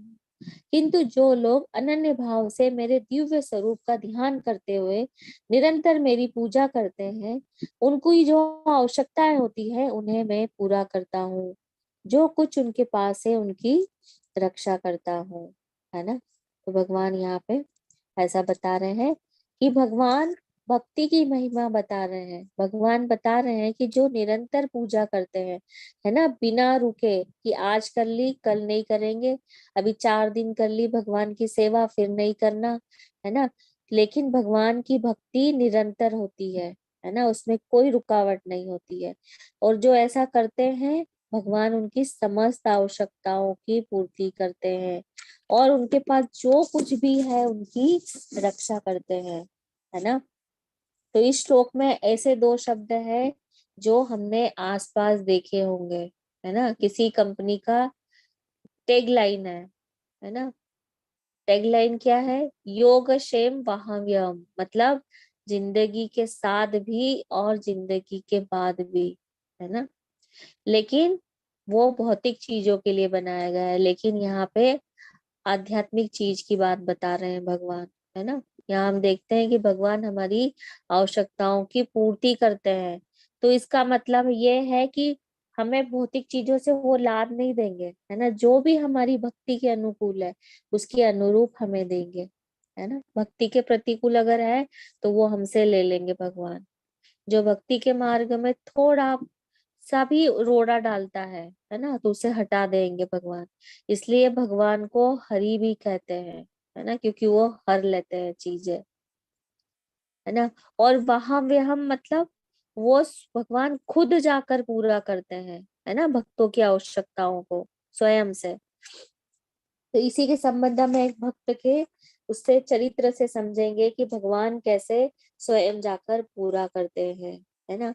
एक साउथ इंडियन अर्जुनाचार्य जी है, है ना। वो अर्जुनाचार्य जी थे, जो एक भक्त थे। वो क्या करते थे, भगवत गीता पर कमेंट्री लिखते थे। तो वो अभी यही वाला श्लोक 9वें अध्याय का 22वां श्लोक उनके सामने आया, है ना। ये श्लोका देखा, उन्होंने ये श्लोका पढ़ा, तो उन्होंने सोचा कि भगवान स्वयं जाकर आवश्यकताओं की क्या पूर्ति करते हैं। नहीं, स्वयं तो नहीं जाते होंगे, मुझे नहीं लगता ऐसा, है ना। तो उन्होंने वाहम में हमको कराम में हम कर दिया, मतलब खुद नहीं जाते हैं, है ना। और उन्होंने रेड पेन से उसको काट दिया वहां में हमको, जो लास्ट शब्द आया था, है ना। और क्या, वो ब्राह्मण थे, तो वो भिक्षा लेने चले गए, है ना। और उनको जो उस दिन जो भी पहले तो मिलता था तो भिक्षा में वो बनाकर खाते थे, लेकिन उस दिन उनको कुछ भी नहीं मिला, है ना। वो लौट कर आते हैं और नहाने चले जाते हैं, ठीक है। तो उनके घर पर क्या होता है, जब वो नहाने जाते हैं तो उनके घर पर दो बच्चे आते हैं, है ना, खाने का सामान देने के लिए। तो अर्जुनाचार्य की पत्नी को उन्होंने बुलवाया, है ना। और अर्जुनाचार्य की पत्नी ने कहा कि आप कौन हैं, तो उन्होंने कहा कि हम अर्जुनाचार्य के शिष्य हैं, है ना। तो जो पत्नी है उन्होंने कहा कि आइए आप बैठिए, अभी तो नहाने गए हैं अर्जुनाचार्य जी। तो उन्होंने कहा नहीं नहीं, हमें तो अर्जुनाचार्य जी से बहुत डर लगता है ना, वो हमें मारते हैं। तो उनकी पत्नी को विश्वास नहीं हुआ कि इतने छोटे से बच्चों को कैसे मारते हैं अर्जुनाचार्य जी, ऐसा तो हो ही नहीं सकता है। तो वो बच्चों को बोलते कि नहीं नहीं, अर्जुनाचार्य जी तो नहीं मारते हैं, कोई गलतफहमी तो नहीं हुई है आपको। तो बच्चे बताते कि ये देखिए हमारी पीठ पे निशान है, इतना जोर से मारते हैं हमें, है ना। तो पत्नी ने उनकी पीठ पर निशान देखा, है ना, और रेड कलर से था वो। पत्नी को बहुत गुस्सा आया और बुरा भी लगा, है ना। और जब अर्जुनाचार्य जी आए नहाकर, तो पत्नी ने कहा आप इतने छोटे बच्चों को क्यों मारते हो। तो अर्जुनाचार्य जी ने कहा मैंने नहीं मारा किसी भी बच्चों को, है ना। किसने कहा तुमसे कि मैंने मारा है ना। तो उनकी पत्नी ने सारी बात बताई, है ना। और उनकी पत्नी ने बताया कि दो बच्चे आए थे, एक काले रंग के थे और एक गौर वर्ण के थे, है ना। तो ये सब भोजन देकर गए हैं, भोजन की सामग्री देकर गए हैं। और उनकी पीठ पर मैंने निशान देखे हैं, उस पर रेड कलर के निशान है। तो तब अर्जुनाचार्य जी ने कहा कि ये तो भगवान ही आए हैं, है ना। मैंने जो श्लोका अभी काटा था, है ना, रेड कलर से, तो भगवान ये मुझे बताने आए हैं कि वहां में हम, मतलब भगवान अपने भक्तों की आवश्यकताओं की पूर्ति करने के लिए स्वयं आते हैं, है ना। तो यहाँ पे अर्जुनाचार्य जी को भी एहसास हो गया कि ये श्लोका सही है, और यहाँ पे स्वयं भगवान आते हैं और भक्तों की आवश्यकताओं की पूर्ति करते हैं, ठीक है। इससे हम समझ सकते हैं कि भगवान स्वयं आकर भक्तों की जरूरतों की पूर्ति करते हैं, और जो भक्तों के पास है उसकी रक्षा करते हैं। तो 23वें श्लोक के माध्यम से हम लोग देखते हैं भगवान क्या कह रहे हैं। ये अपि अन्य देवता भक्ता यजन्ते श्रद्धा नवीनता, ते अपि माम एव कौन्तेय जजन्ति अविध पूर्वकम। किंतु हे कुंती पुत्र, जो लोग अन्य देवताओं के भक्त हैं और उनकी श्रद्धा पूर्वक पूजा करते हैं, वास्तव में वे मेरी ही पूजा करते हैं, किंतु वे त्रुटिपूर्ण ढंग से करते हैं। भगवान श्री कृष्ण क्या कह रहे हैं कि जो लोग अन्य देवताओं की पूजा में लगे रहते हैं वे अधिक बुद्धिमान नहीं होते हैं, है ना। जैसे एक उदाहरण से समझते हैं कि जब कोई वृक्ष है ना, और कोई मनुष्य उस वृक्ष की जड़ में पानी डालता है तो उसकी पत्तियों और टहनियों को भी पानी मिल जाता है स्वतः, है ना। तो इसी तरीके से ये जो भगवान की जो देवी देवता है ये अंग स्वरूप है ना। उनके शरीर के अंग है जितने भी देवी देवता है ना। जैसे हम भोजन खाते हैं तो हाथ को, नाक को, आंखों को, पैर को अलग अलग हमको देने की जरूरत नहीं पड़ता है, मुख को देखकर वो आमाशय तक चला जाता है और उसकी एनर्जी सभी को मिल जाती है ना, शरीर के अंगों को। तो उसी तरीके से भगवान का भी, श्री कृष्ण की अगर हम भक्ति कर रहे हैं, है ना, पूजा कर रहे हैं, तो वो सबकी पूजा और सबकी भक्ति मानी जाती है। सबकी अलग अलग पूजा करने की हमें जरूरत नहीं है ना। इस तरीके से हम समझ सकते हैं। तो ये जितने भी देवी देवता हैं वो भगवान के अंग है, और देवी देवताओं की पूजा करते हैं तो वो एक तरीके से भगवान की ही पूजा है, पर ये प्रत्यक्ष पूजा नहीं है ना, ये अप्रत्यक्ष रूप से है, और वो सही तरीका नहीं भगवान ने बताया है, ठीक है, वो त्रुटिपूर्ण ढंग से बताया गया है। हरे कृष्ण। अच्छा 25 श्लोक आ गया, ठीक है। यान्ति देवव्रता देवान् पितरम यान्ति पितृव्रता भूता मतियाजिना अपि माम। जो देवताओं की पूजा करते हैं वे देवताओं के बीच जन्म लेंगे, जो पितरों की पूजते हैं वे पितरों के पास जाते हैं, जो भूत प्रेतों की उपासना करते हैं वे उन्हीं के बीच जन्म लेते हैं, और जो मेरी पूजा करते हैं वो मेरे साथ निवास करते हैं। तो अभी आप चित्र में देखिए, है ना, चित्र में क्या दिखाई दे रहा है आपको? देवताओं को पूजा करने वाले देव लोग जाएंगे, है ना, और भूत प्रेतों की पूजा करने वाले कहाँ जाएंगे, है ना, वो भूत प्रेतों की उपासना करने वाले उनके पास जाते हैं, भूत प्रेतों के उसमें बीच में जन्म लेते हैं। पितरों की पूजा करने वाले पितरों के पास जाते हैं, है ना, और जो भगवान की पूजा करते हैं वो भगवान के धाम में निवास करते हैं, ठीक है। अभी आजकल तो एक नए नए ट्रेंड हो गए हैं, सचिन तेंदुलकर, है ना, उनकी मूर्ति बनाकर पूज रहे हैं लोग, और अमिताभ बच्चन उनकी मूर्ति बनाकर पूज रहे हैं, उनको उनको देवताओं जैसा मानने लग गए हैं, है ना, तो ये सब गलत है ना? भगवान यहाँ बता रहे हैं कि जो भगवान श्री कृष्ण को पूजते हैं वो भगवान के धाम में निवास करते हैं, और वापस फिर इस धरती पर उनका जन्म नहीं होता है ना, भौतिक जीवन में वो नहीं आते हैं। हरे कृष्ण।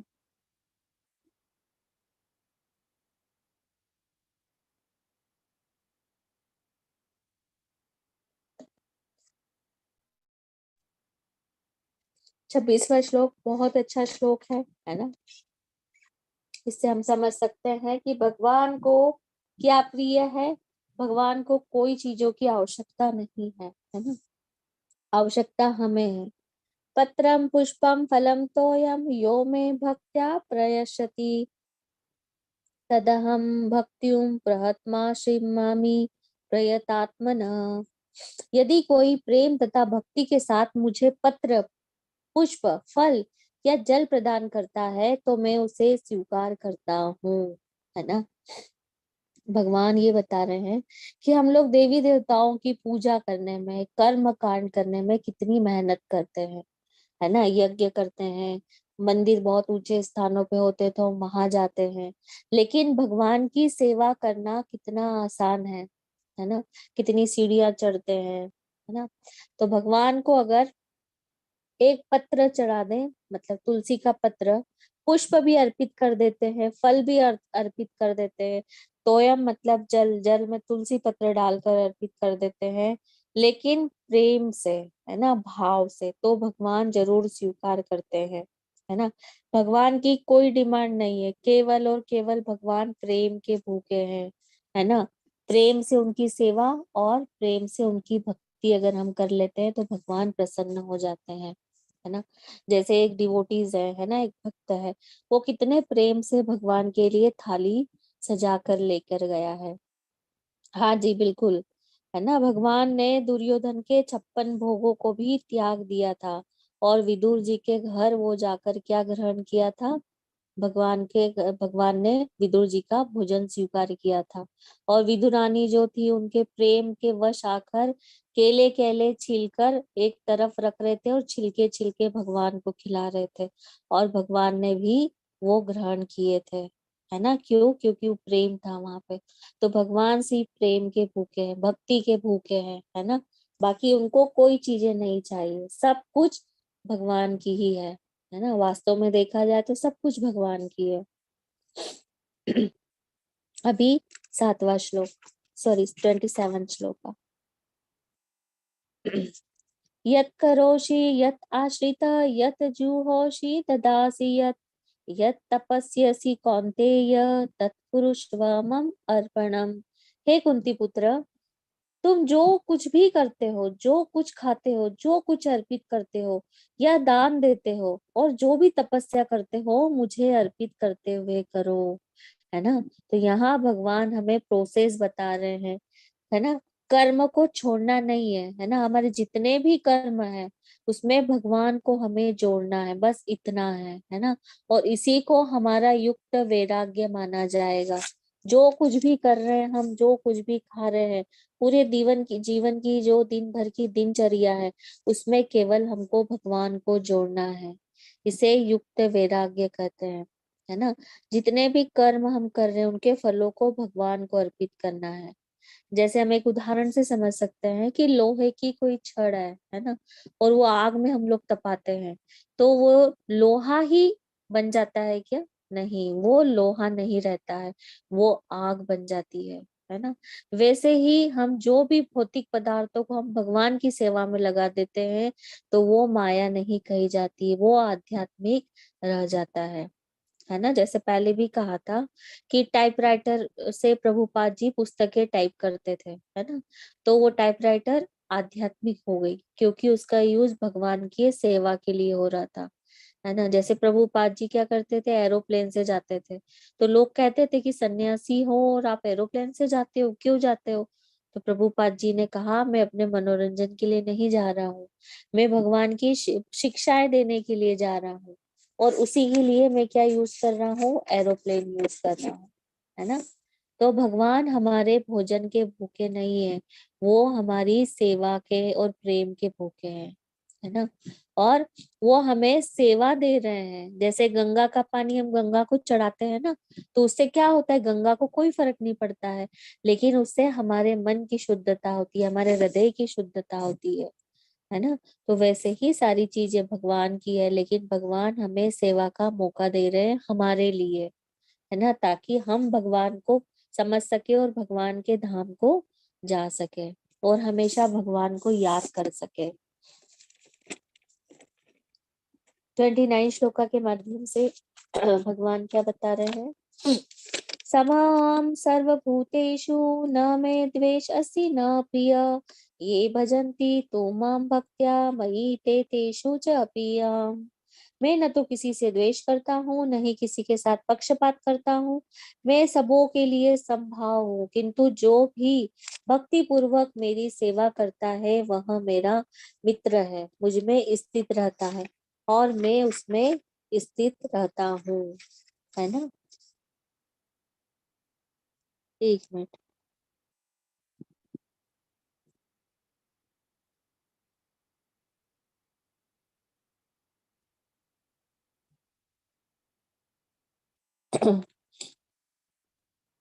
तो भगवान यहाँ क्या कह रहे हैं, भगवान यहाँ बता रहे हैं कि जो किसी से द्वेष नहीं करता है ना, सबसे समभाव रखता है ना।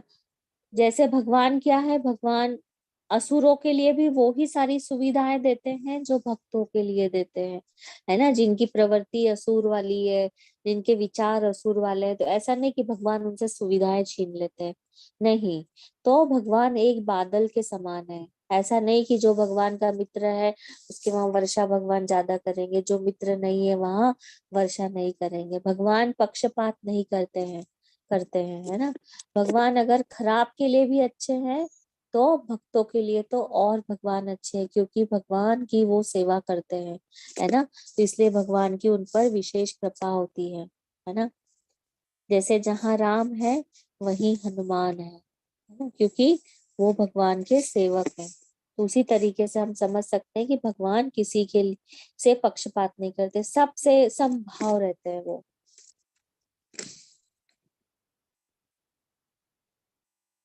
30 श्लोका में क्या कह रहे हैं भगवान, अपि चेत सुदुराचार भजते माम अनन्य भाग, साधु एव सम्यक व्यवस्थित ही स।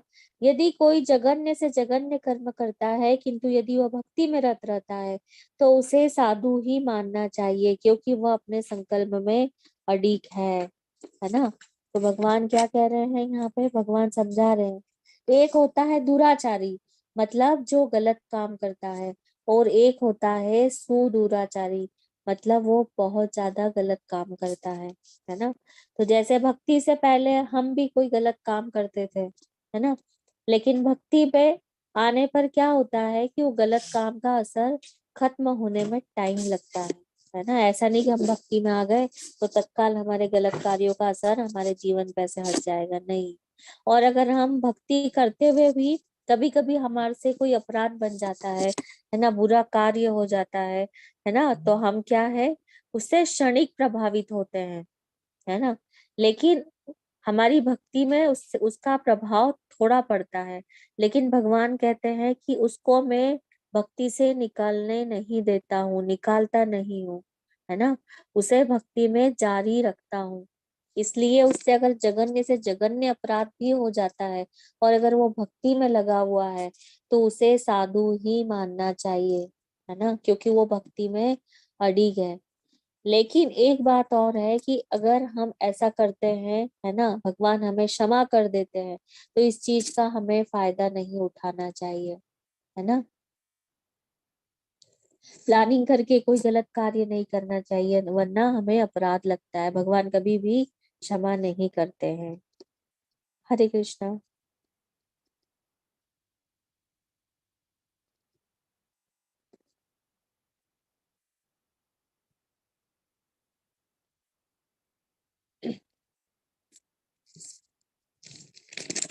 हरे कृष्णा प्रभु जी।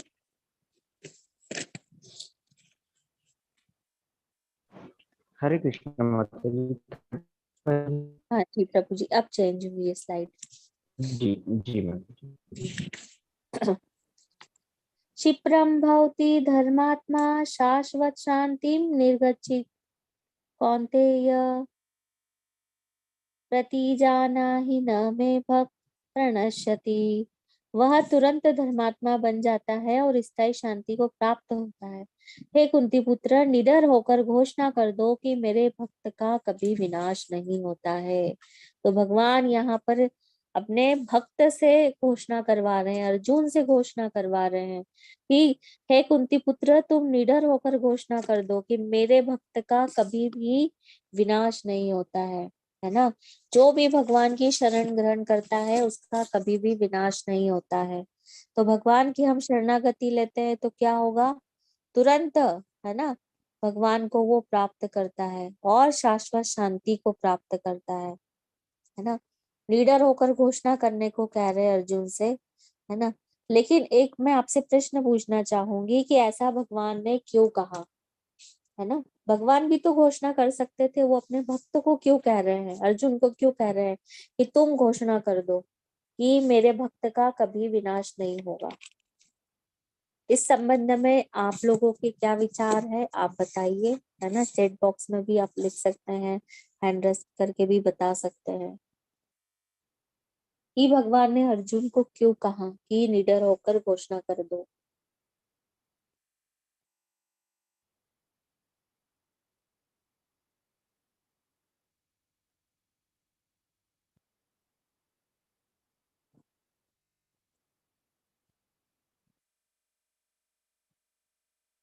हरे कृष्णा।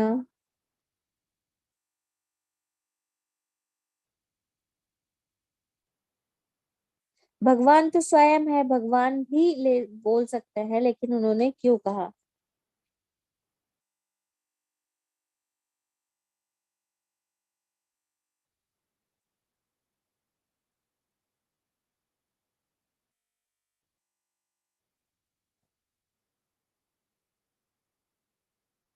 हरे कृष्णा प्रभु जी, संजय प्रभु जी, चैट बॉक्स में कुछ आंसर आए हैं। जी माता जी। जी।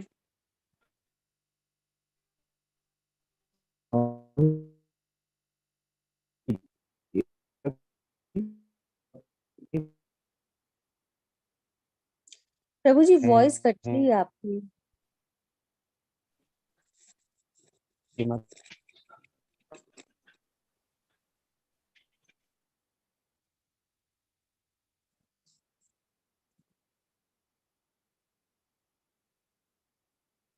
हरे कृष्णा संजय प्रभु जी। अभी हरे कृष्णा। हरे वॉइस ब्रेक कृष्णा। हो गई। हाँ जी प्रभु जी, अभी ठीक है, अभी ठीक है। जी जी माँ जी। वो भी ऐसा है कि क्योंकि एक शिक्षक कभी भी अपनी तारीफ स्वयं नहीं करता है। और अभिषेक प्रभु जी कह रहे हैं कि माता जी ट्रस्ट वर्दी फैक्टर आ जाता है। ओके, ठीक है, ठीक है, ठीक है। मैं इसमें हम लोग एक बहुत अच्छे उसमें महाभारत के ही उससे एक समझेंगे हम पार्ट से, है ना, कि जब भगवान, है ना, महाभारत के युद्ध में भगवान ने प्रतिज्ञा ली थी कि मैं शस्त्र कभी नहीं उठाऊंगा, है ना, लेकिन अर्जुन को भीष्म पितामह मार रहे थे, है ना, वो अर्जुन पर आक्रमण कर रहे थे। तो भीष्म पितामह कहते हैं कि मैं भी गंगा पुत्र भीष्म पितामह नहीं हूँ, मैंने अगर कृष्ण से शस्त्र नहीं उठवा दिया, है ना, तो मजबूर कर दिया अगर मैंने शस्त्र उठाने के लिए कृष्ण को, नहीं तो मैं भी प्रतिज्ञा लेता हूँ।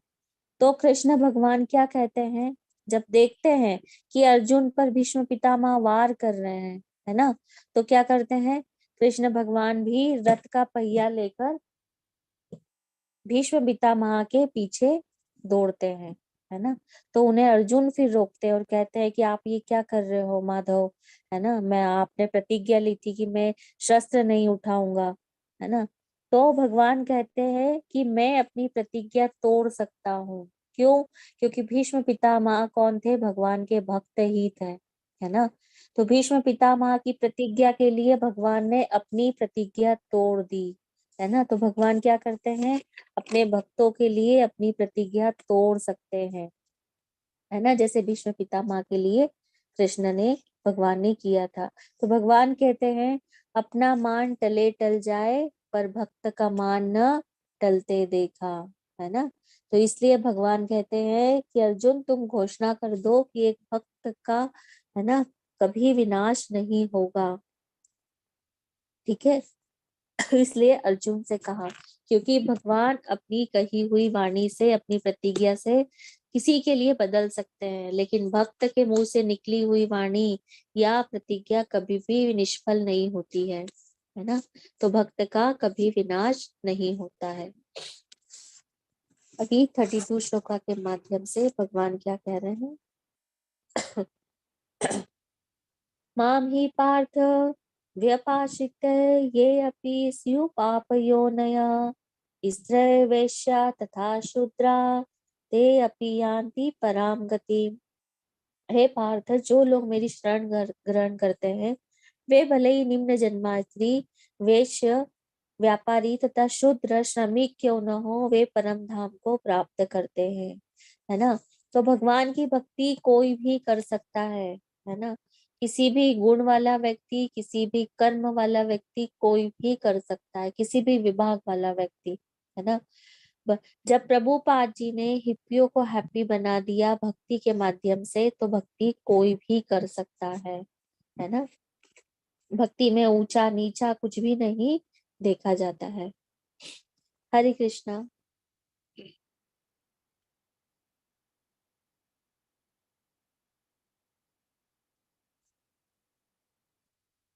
34 श्लोका के माध्यम से भगवान कह रहे हैं,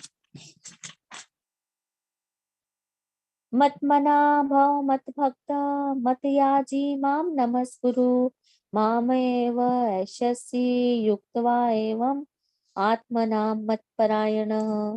अपने मन को मेरे नित्य चिंतन में लगाओ, मेरे भक्त बनो, मुझे नमस्कार करो और मेरी ही पूजा करो। इस प्रकार मुझ में पूर्णतः तल्लीन होने पर तुम निश्चित रूप से मुझको प्राप्त होगे, है ना।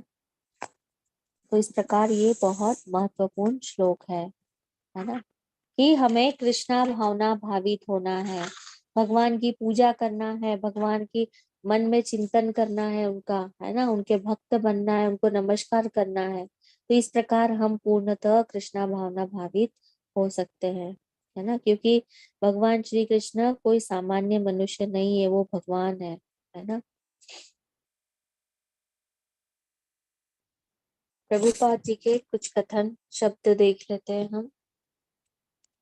इस श्लोक इस श्लोक से स्पष्ट है कि इस भौतिक जगत से छुटकारा पाने का एकमात्र साधन कृष्णा भावनामृत है।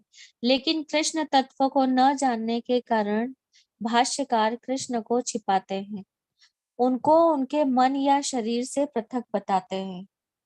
यद्यपि यह कृष्ण तत्व के प्रति निरी अज्ञानता है, किंतु कुछ लोग जनता को भ्रमित करके धन कमाते हैं।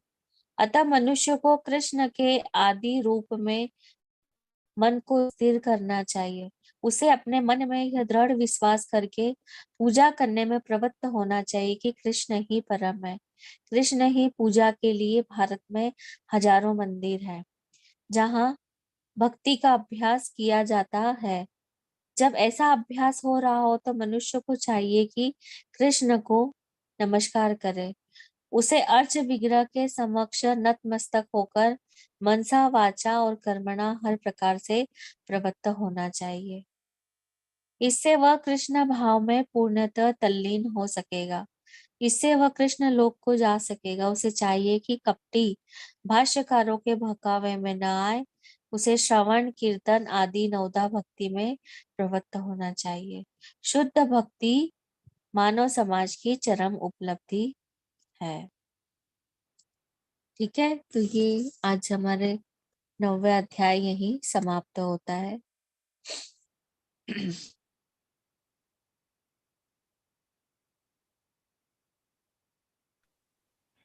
हरे कृष्णा। किसी के कोई प्रश्न है तो आप अपने प्रश्न पूछ सकते हैं हैंड रेज करके, या अपने चैट बॉक्स में आप प्रश्न पूछ सकते हैं।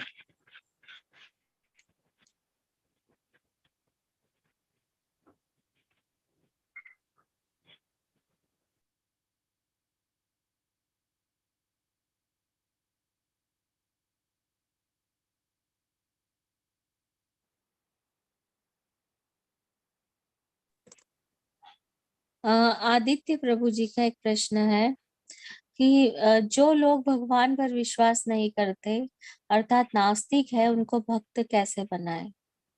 प्रभु जी, पहली बात तो ये है कि जो भक्त नहीं है ना, उनके सामने हमें शुरू में कभी भी भगवान का ज्ञान नहीं देना चाहिए, है ना।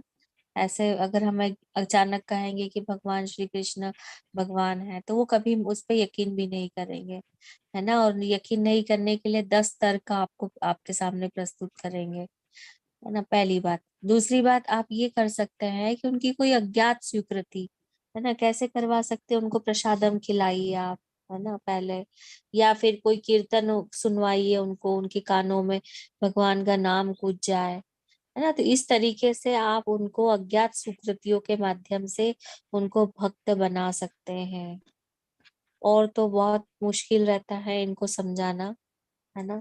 फिर भगवान की कृपा से ही वो भक्ति में आ सकते हैं, है ना। इसके अलावा तो और कोई ऑप्शन नहीं है।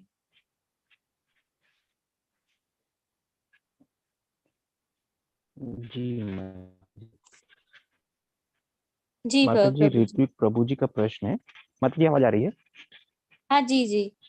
जी माता जी, ऋत्विक प्रभु जी का प्रश्न है कि हमारी लाइफ के प्रतिदिन का काम, जैसे कॉलेज जाना, ऑफिस का वर्क करना, फैमिली के लिए करने वाले कर्मों को भगवान को कैसे अर्पित करें?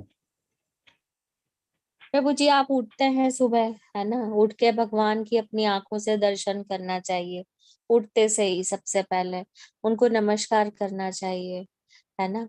उसके बाद भगवान, थोड़ा समय है तो भगवान के लिए एक माला करिए आप, ज्यादा नहीं तो केवल एक माला से अपने दिन की शुरुआत करिए महामंत्र के साथ, है ना। उसके बाद प्रसादम बनाइए उनके लिए, है ना। जैसे अगर अभी आपके घर में प्याज लहसुन चलता हो तो उसका भोग तो हम भगवान को नहीं लगा सकते हैं, लेकिन कुछ मीठा बनाकर हम भगवान को अर्पित कर सकते हैं। अगर मीठा भी नहीं बनता है तो हम फ्रूट्स अर्पित कर सकते हैं भगवान को। हम फल है हमारे यहाँ कुछ भी, तो वो अर्पित कर सकते हैं। और अगर कुछ भी ये व्यवस्था नहीं है तो एक तुलसी का दल हम भगवान को अर्पित कर सकते हैं, फूल अर्पित कर सकते हैं, है ना, पानी अर्पित कर सकते हैं तुलसी की पत्ती डालकर, है ना। तो इस तरीके से हम हमारी भक्ति की शुरुआत कर सकते हैं और भगवान से जुड़ सकते हैं, है ना। इसको युक्त वैराग्य कहते हैं। आप जा रहे हैं भगवान के सामने, दंडवत करके जाइए, है ना, उनको बोल के चाहिए कि मैं यहाँ जा रहा हूँ। है ना? इस तरीके से हम भगवान को अपने सेंटर पॉइंट में रख सकते हैं। कुछ भी कार्य कर रहे हैं, हर समय भगवान को याद कर सकते। कोई भी कार्य कर रहे हैं, हरे कृष्ण महामंत्र का जप कर लीजिए।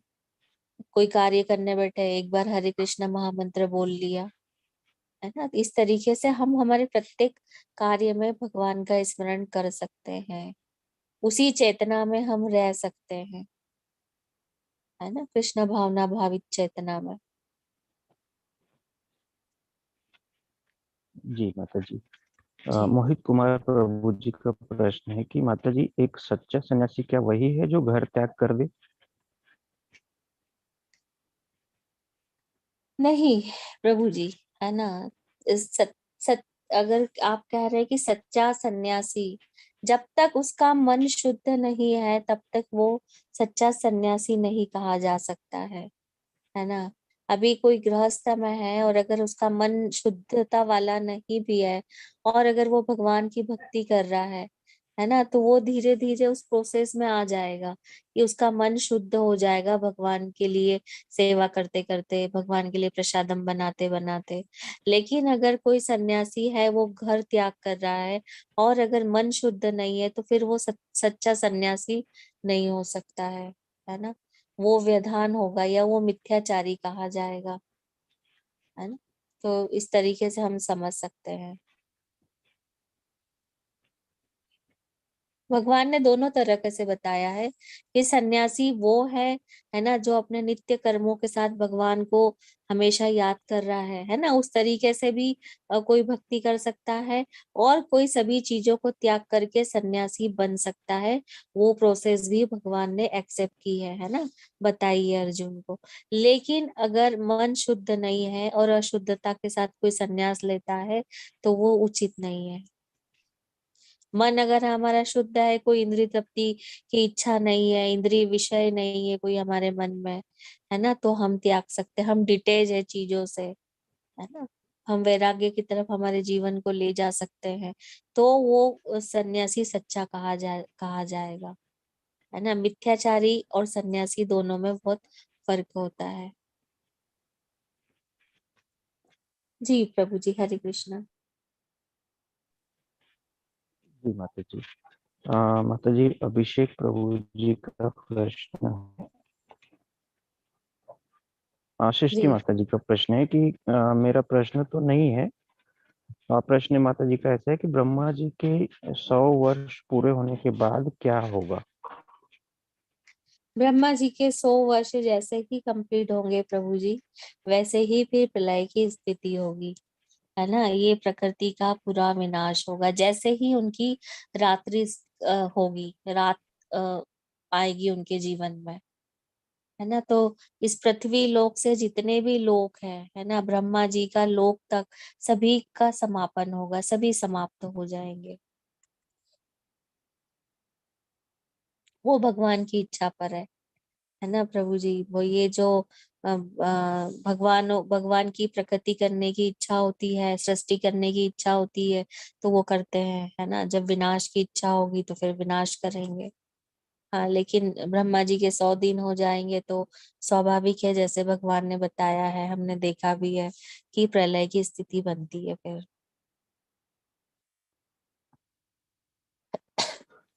हरे कृष्ण। जी माता जी, हरे कृष्ण। माता जी, अभिषेक प्रभु जी का मैसेज है एक। जी प्रभु जी बोल रहे हैं कि मेरा कोई प्रश्न तो नहीं है, लेकिन कल के लिए प्रभु जी क्षमा चाहते हैं कि प्रभु जी कल दिन भर, आज दिन भर पूरे चिंतित थे, सोचते रहे उसी बारे में। कोई बात नहीं प्रभु जी, ऐसी ऐसा इतना अपने मन में वो मत लेके आइए प्रभु जी। हम लोगों का तो काम जो है, हम लोग पूरे मतलब निष्काम भाव से ये चीजें हम लोग कर रहे हैं, है ना। और कोई उसमें हमको कोई शुल्क नहीं दिया जाता है, न संजय प्रभु को, न मुझे, और न हम कभी चाहेंगे, है ना। हम सिर्फ यही चाहेंगे कि हमारे पास जितना भी ज्ञान है, जो भी हमको एक छोटा सा भी एक बूंद भी मिला हुआ है, और उसमें हम कभी कुछ भक्तों को बता सके, तो ये भगवान की हमारे पे विशेष कृपा है। बस इतना ही कि भगवान हमें ये मौका दे रहे हैं, है ना। इसमें आप बिल्कुल भी कोई भी चीज मत सोचिए। ठीक है प्रभु जी, है ना।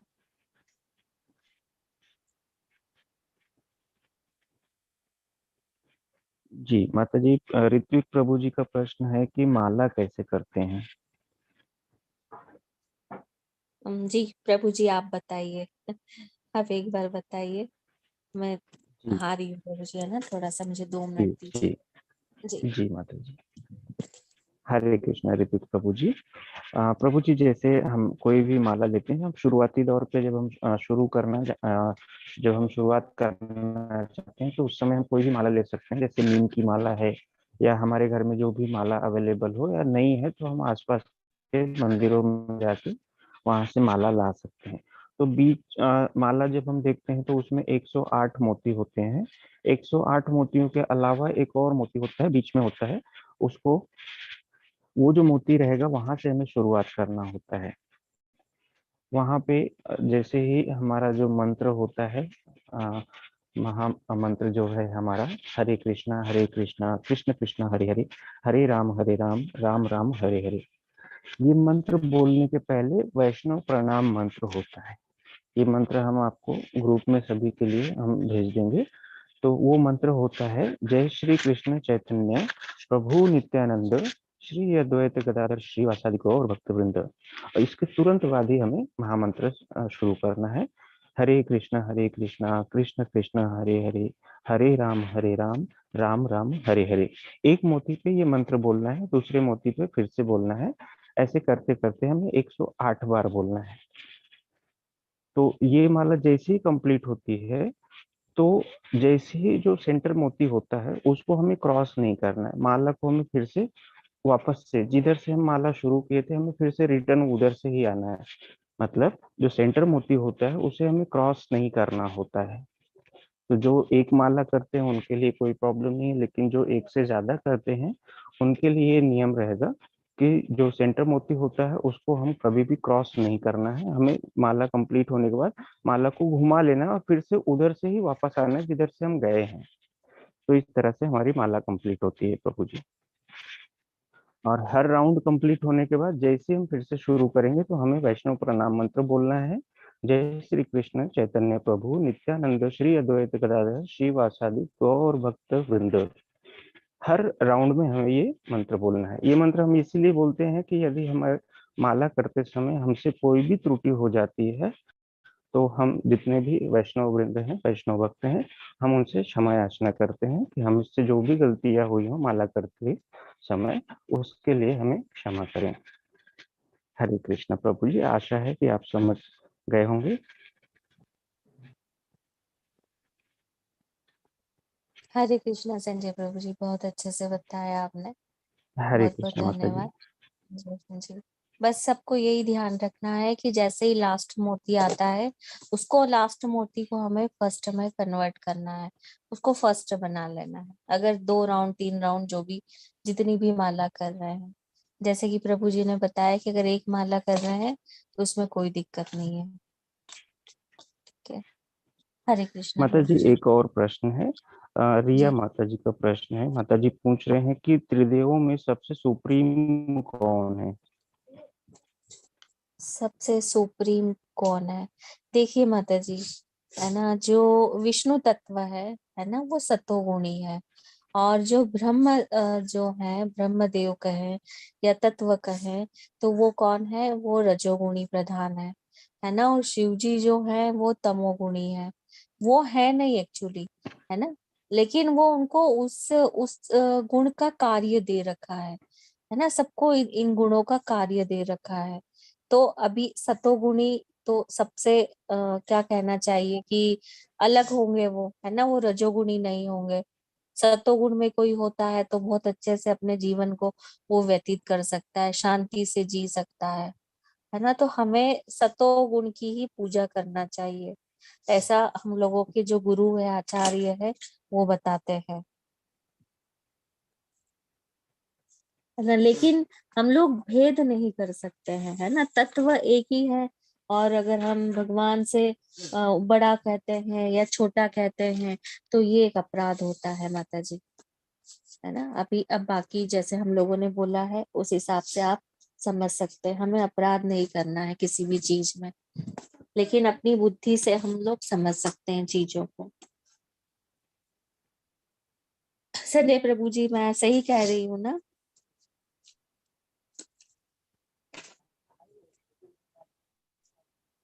हरे कृष्णा जी माता जी। जी।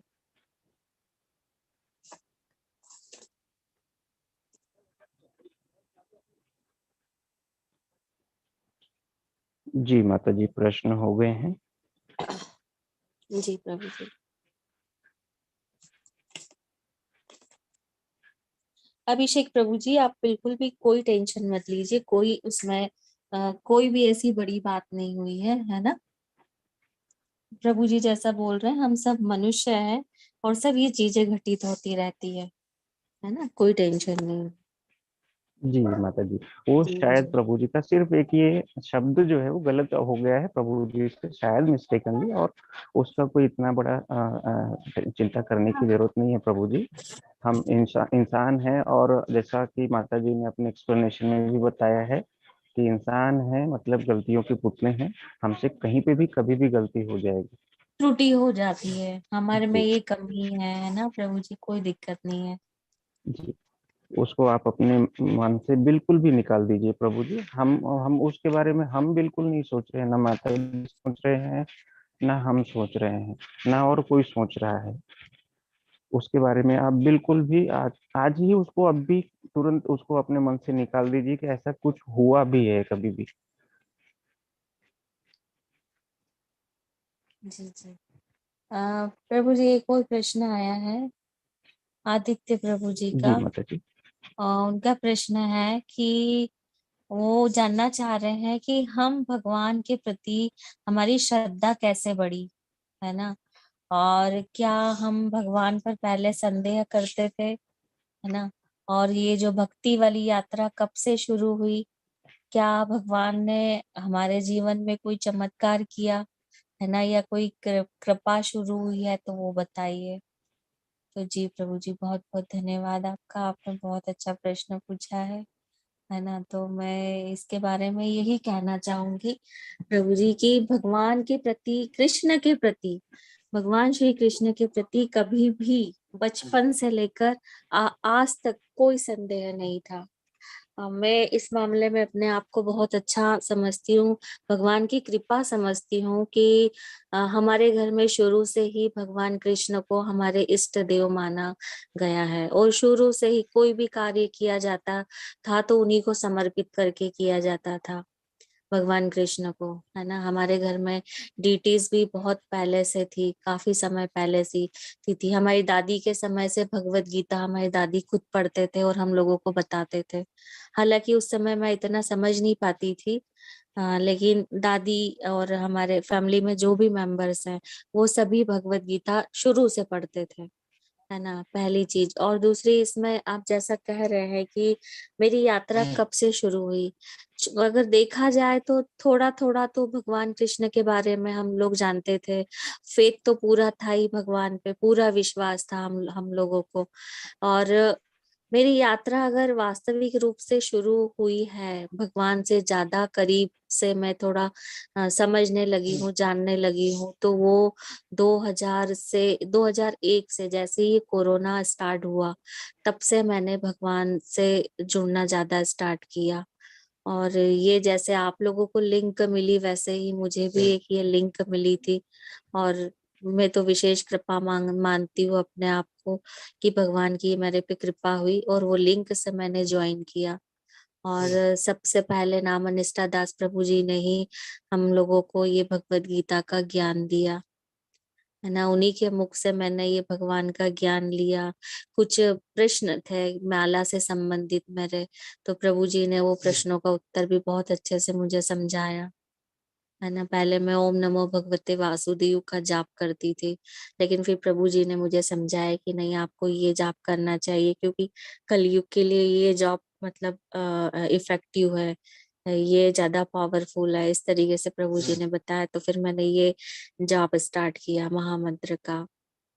और जब से मैंने महामंत्र का जाप स्टार्ट किया है, तो बता नहीं सकती हूँ मैं, बहुत सारी चीजें लाइफ में घटित हुई है ना। वो हर इंसान नहीं समझ सकता है प्रभु जी उस चीज को, है ना। जो भक्ति में होता है वो ही उस भाव को समझ सकता है ना। क्योंकि भक्ति भाव का तो विषय है ही है ना। लेकिन हाँ, ज्ञान भी जरूरी है, और भाव तो बहुत मस्ट है भक्ति में, है ना। तो बहुत सारी चीजें तो नो डाउट लाइफ में बहुत चेंजेस हुए हैं, है ना। मुझे हाँ, पहले मैं भी चीजों को जैसे समझती थी, अब अलग तरीके से समझती हूँ कि हाँ, कृष्णा की जैसी इच्छा, है ना, जो भी लाइफ में घटित हो रहा है, वो उसको एक अलग नजरिए से मैं देखती हूँ प्रभु जी, उसमें नजरिया भी चेंज होता है।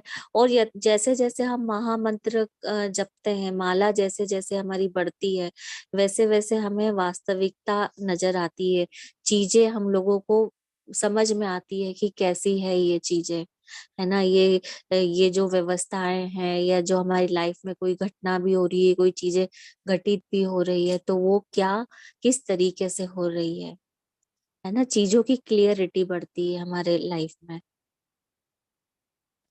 ये मुझे समझ में आता है।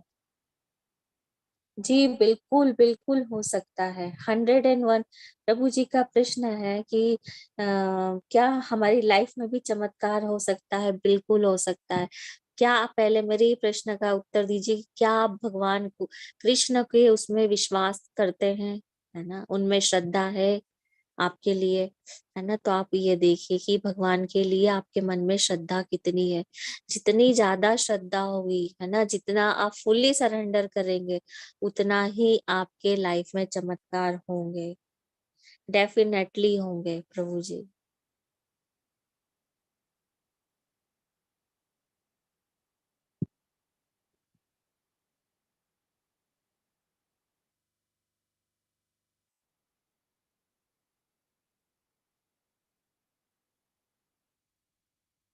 बहुत सी चीजें घटित होती है, वास्तव में घटित होती है ना। लेकिन हम लोग कलयुगी जीव है, इतनी आसानी से चीजों में विश्वास नहीं करते हैं, है ना। बहुत से ऐसे लोग हैं जो उन चीजों को वास्तविक नहीं मानते हैं, लेकिन हाँ है, आज भी है, बहुत सी चीजें हैं, है ना। लेकिन बस इंसान की वो चेतना और वो भाव चाहिए, तो ही वो भक्ति को समझ सकता है।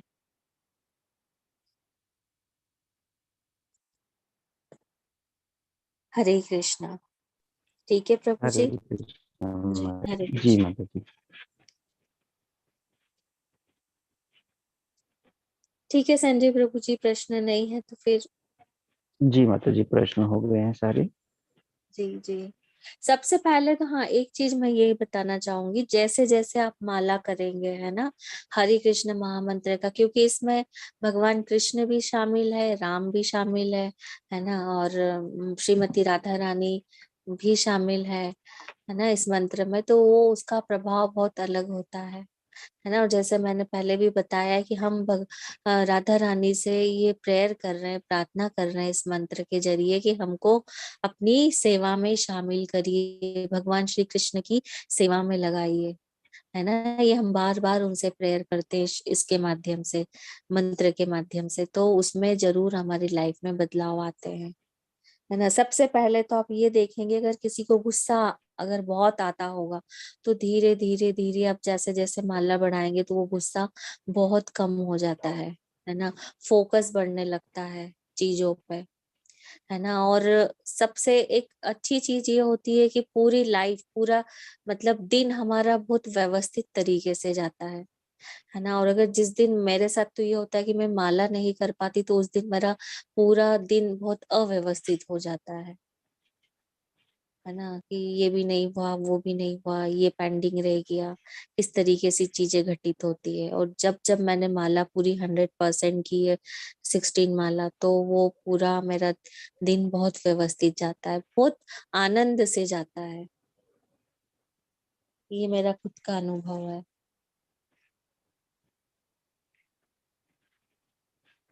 माता जी एक और प्रश्न आया है, एक ही है, तो अगर आप आज्ञा दें तो ये प्रश्न ले लेते हैं। जी जी जी जी प्रभु जी, जी ले जी लीजिए। माता जी। रियलमी 2 प्रो माता जी, प्रभु जी, इनका प्रश्न है माता जी कि जाति प्रथा को लेकर कुछ बोलिए। तो ये तो हमारे हमसे रिलेटेड प्रश्न नहीं है, लेकिन दूसरा प्रश्न जो है माता जी ये है कि क्या अपने कर्म के बजाय से हम ऊंचा और नीचा कुल में जन्म लेते हैं? कर्म के हिसाब से क्या हम ऊंच नीच कुल में जन्म लेते हैं? कर्म के हिसाब से ही तो प्रभु जी सब कुछ चीजें होती है। हमारे कर्म जैसे होंगे वैसे ही हमारा नेक्स्ट बर्थ होगा, है ना। कुल को तो हम लोग नहीं मानेंगे प्रभु जी, है ना, लेकिन जो विभाग भगवान द्वारा रचे गए हैं, है ना। अभी आज के कलयुग में हम सब क्या है, सब शूद्र है ना। कोई ब्राह्मण या कोई वो नहीं है। अगर ब्राह्मण कौन है, जिसमें एक गुण है जो भगवान का ज्ञान दे सकता है लोगों को, है ना, जो ब्रह्म का ज्ञान दे सकता है, वो ब्राह्मण कहा जाता है। तो क्या ब्राह्मण आज की तारीख में वो कर रहा है? नहीं कर रहा है ना। तो उसके गुण और कर्म दोनों चेंज हो गए हैं। लेकिन अगर व्यक्ति के कर्म अच्छे हैं, है ना, और वो अच्छे अच्छे गुण वाले कार्य कर रहा है, तो स्वाभाविक है उसका गुण भी परिवर्तित होता है, और फिर उसके नेक्स्ट बर्थ भी उसी के अनुसार उसको वो शरीर प्रदान कर दिया जाता है। लेकिन ये जाति वगैरह भगवान ने कास्ट सिस्टम नहीं बनाया है ना। भगवान ने केवल विभाग रचे हैं, गुणों के आधार पे और कर्मों के आधार पे, ताकि जो व्यक्ति जिस गुण में हो, है ना, उस गुण के आधार पे वो भगवान की प्राप्ति कर सके, है ना, क्योंकि हर व्यक्ति किसी न किसी गुण से बंधा हुआ है ना। जी माता जी। जी जी।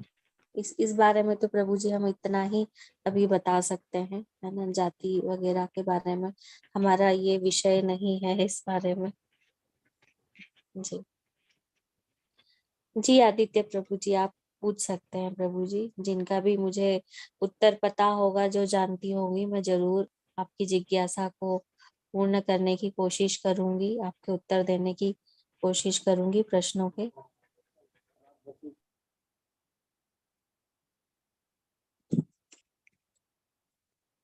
ठीक है प्रभु जी, हरे कृष्णा, दंडवत प्रणाम आपको। हरे कृष्ण माता जी। जी जी, हरे कृष्णा। सभी को हरे कृष्णा, हरे कृष्णा।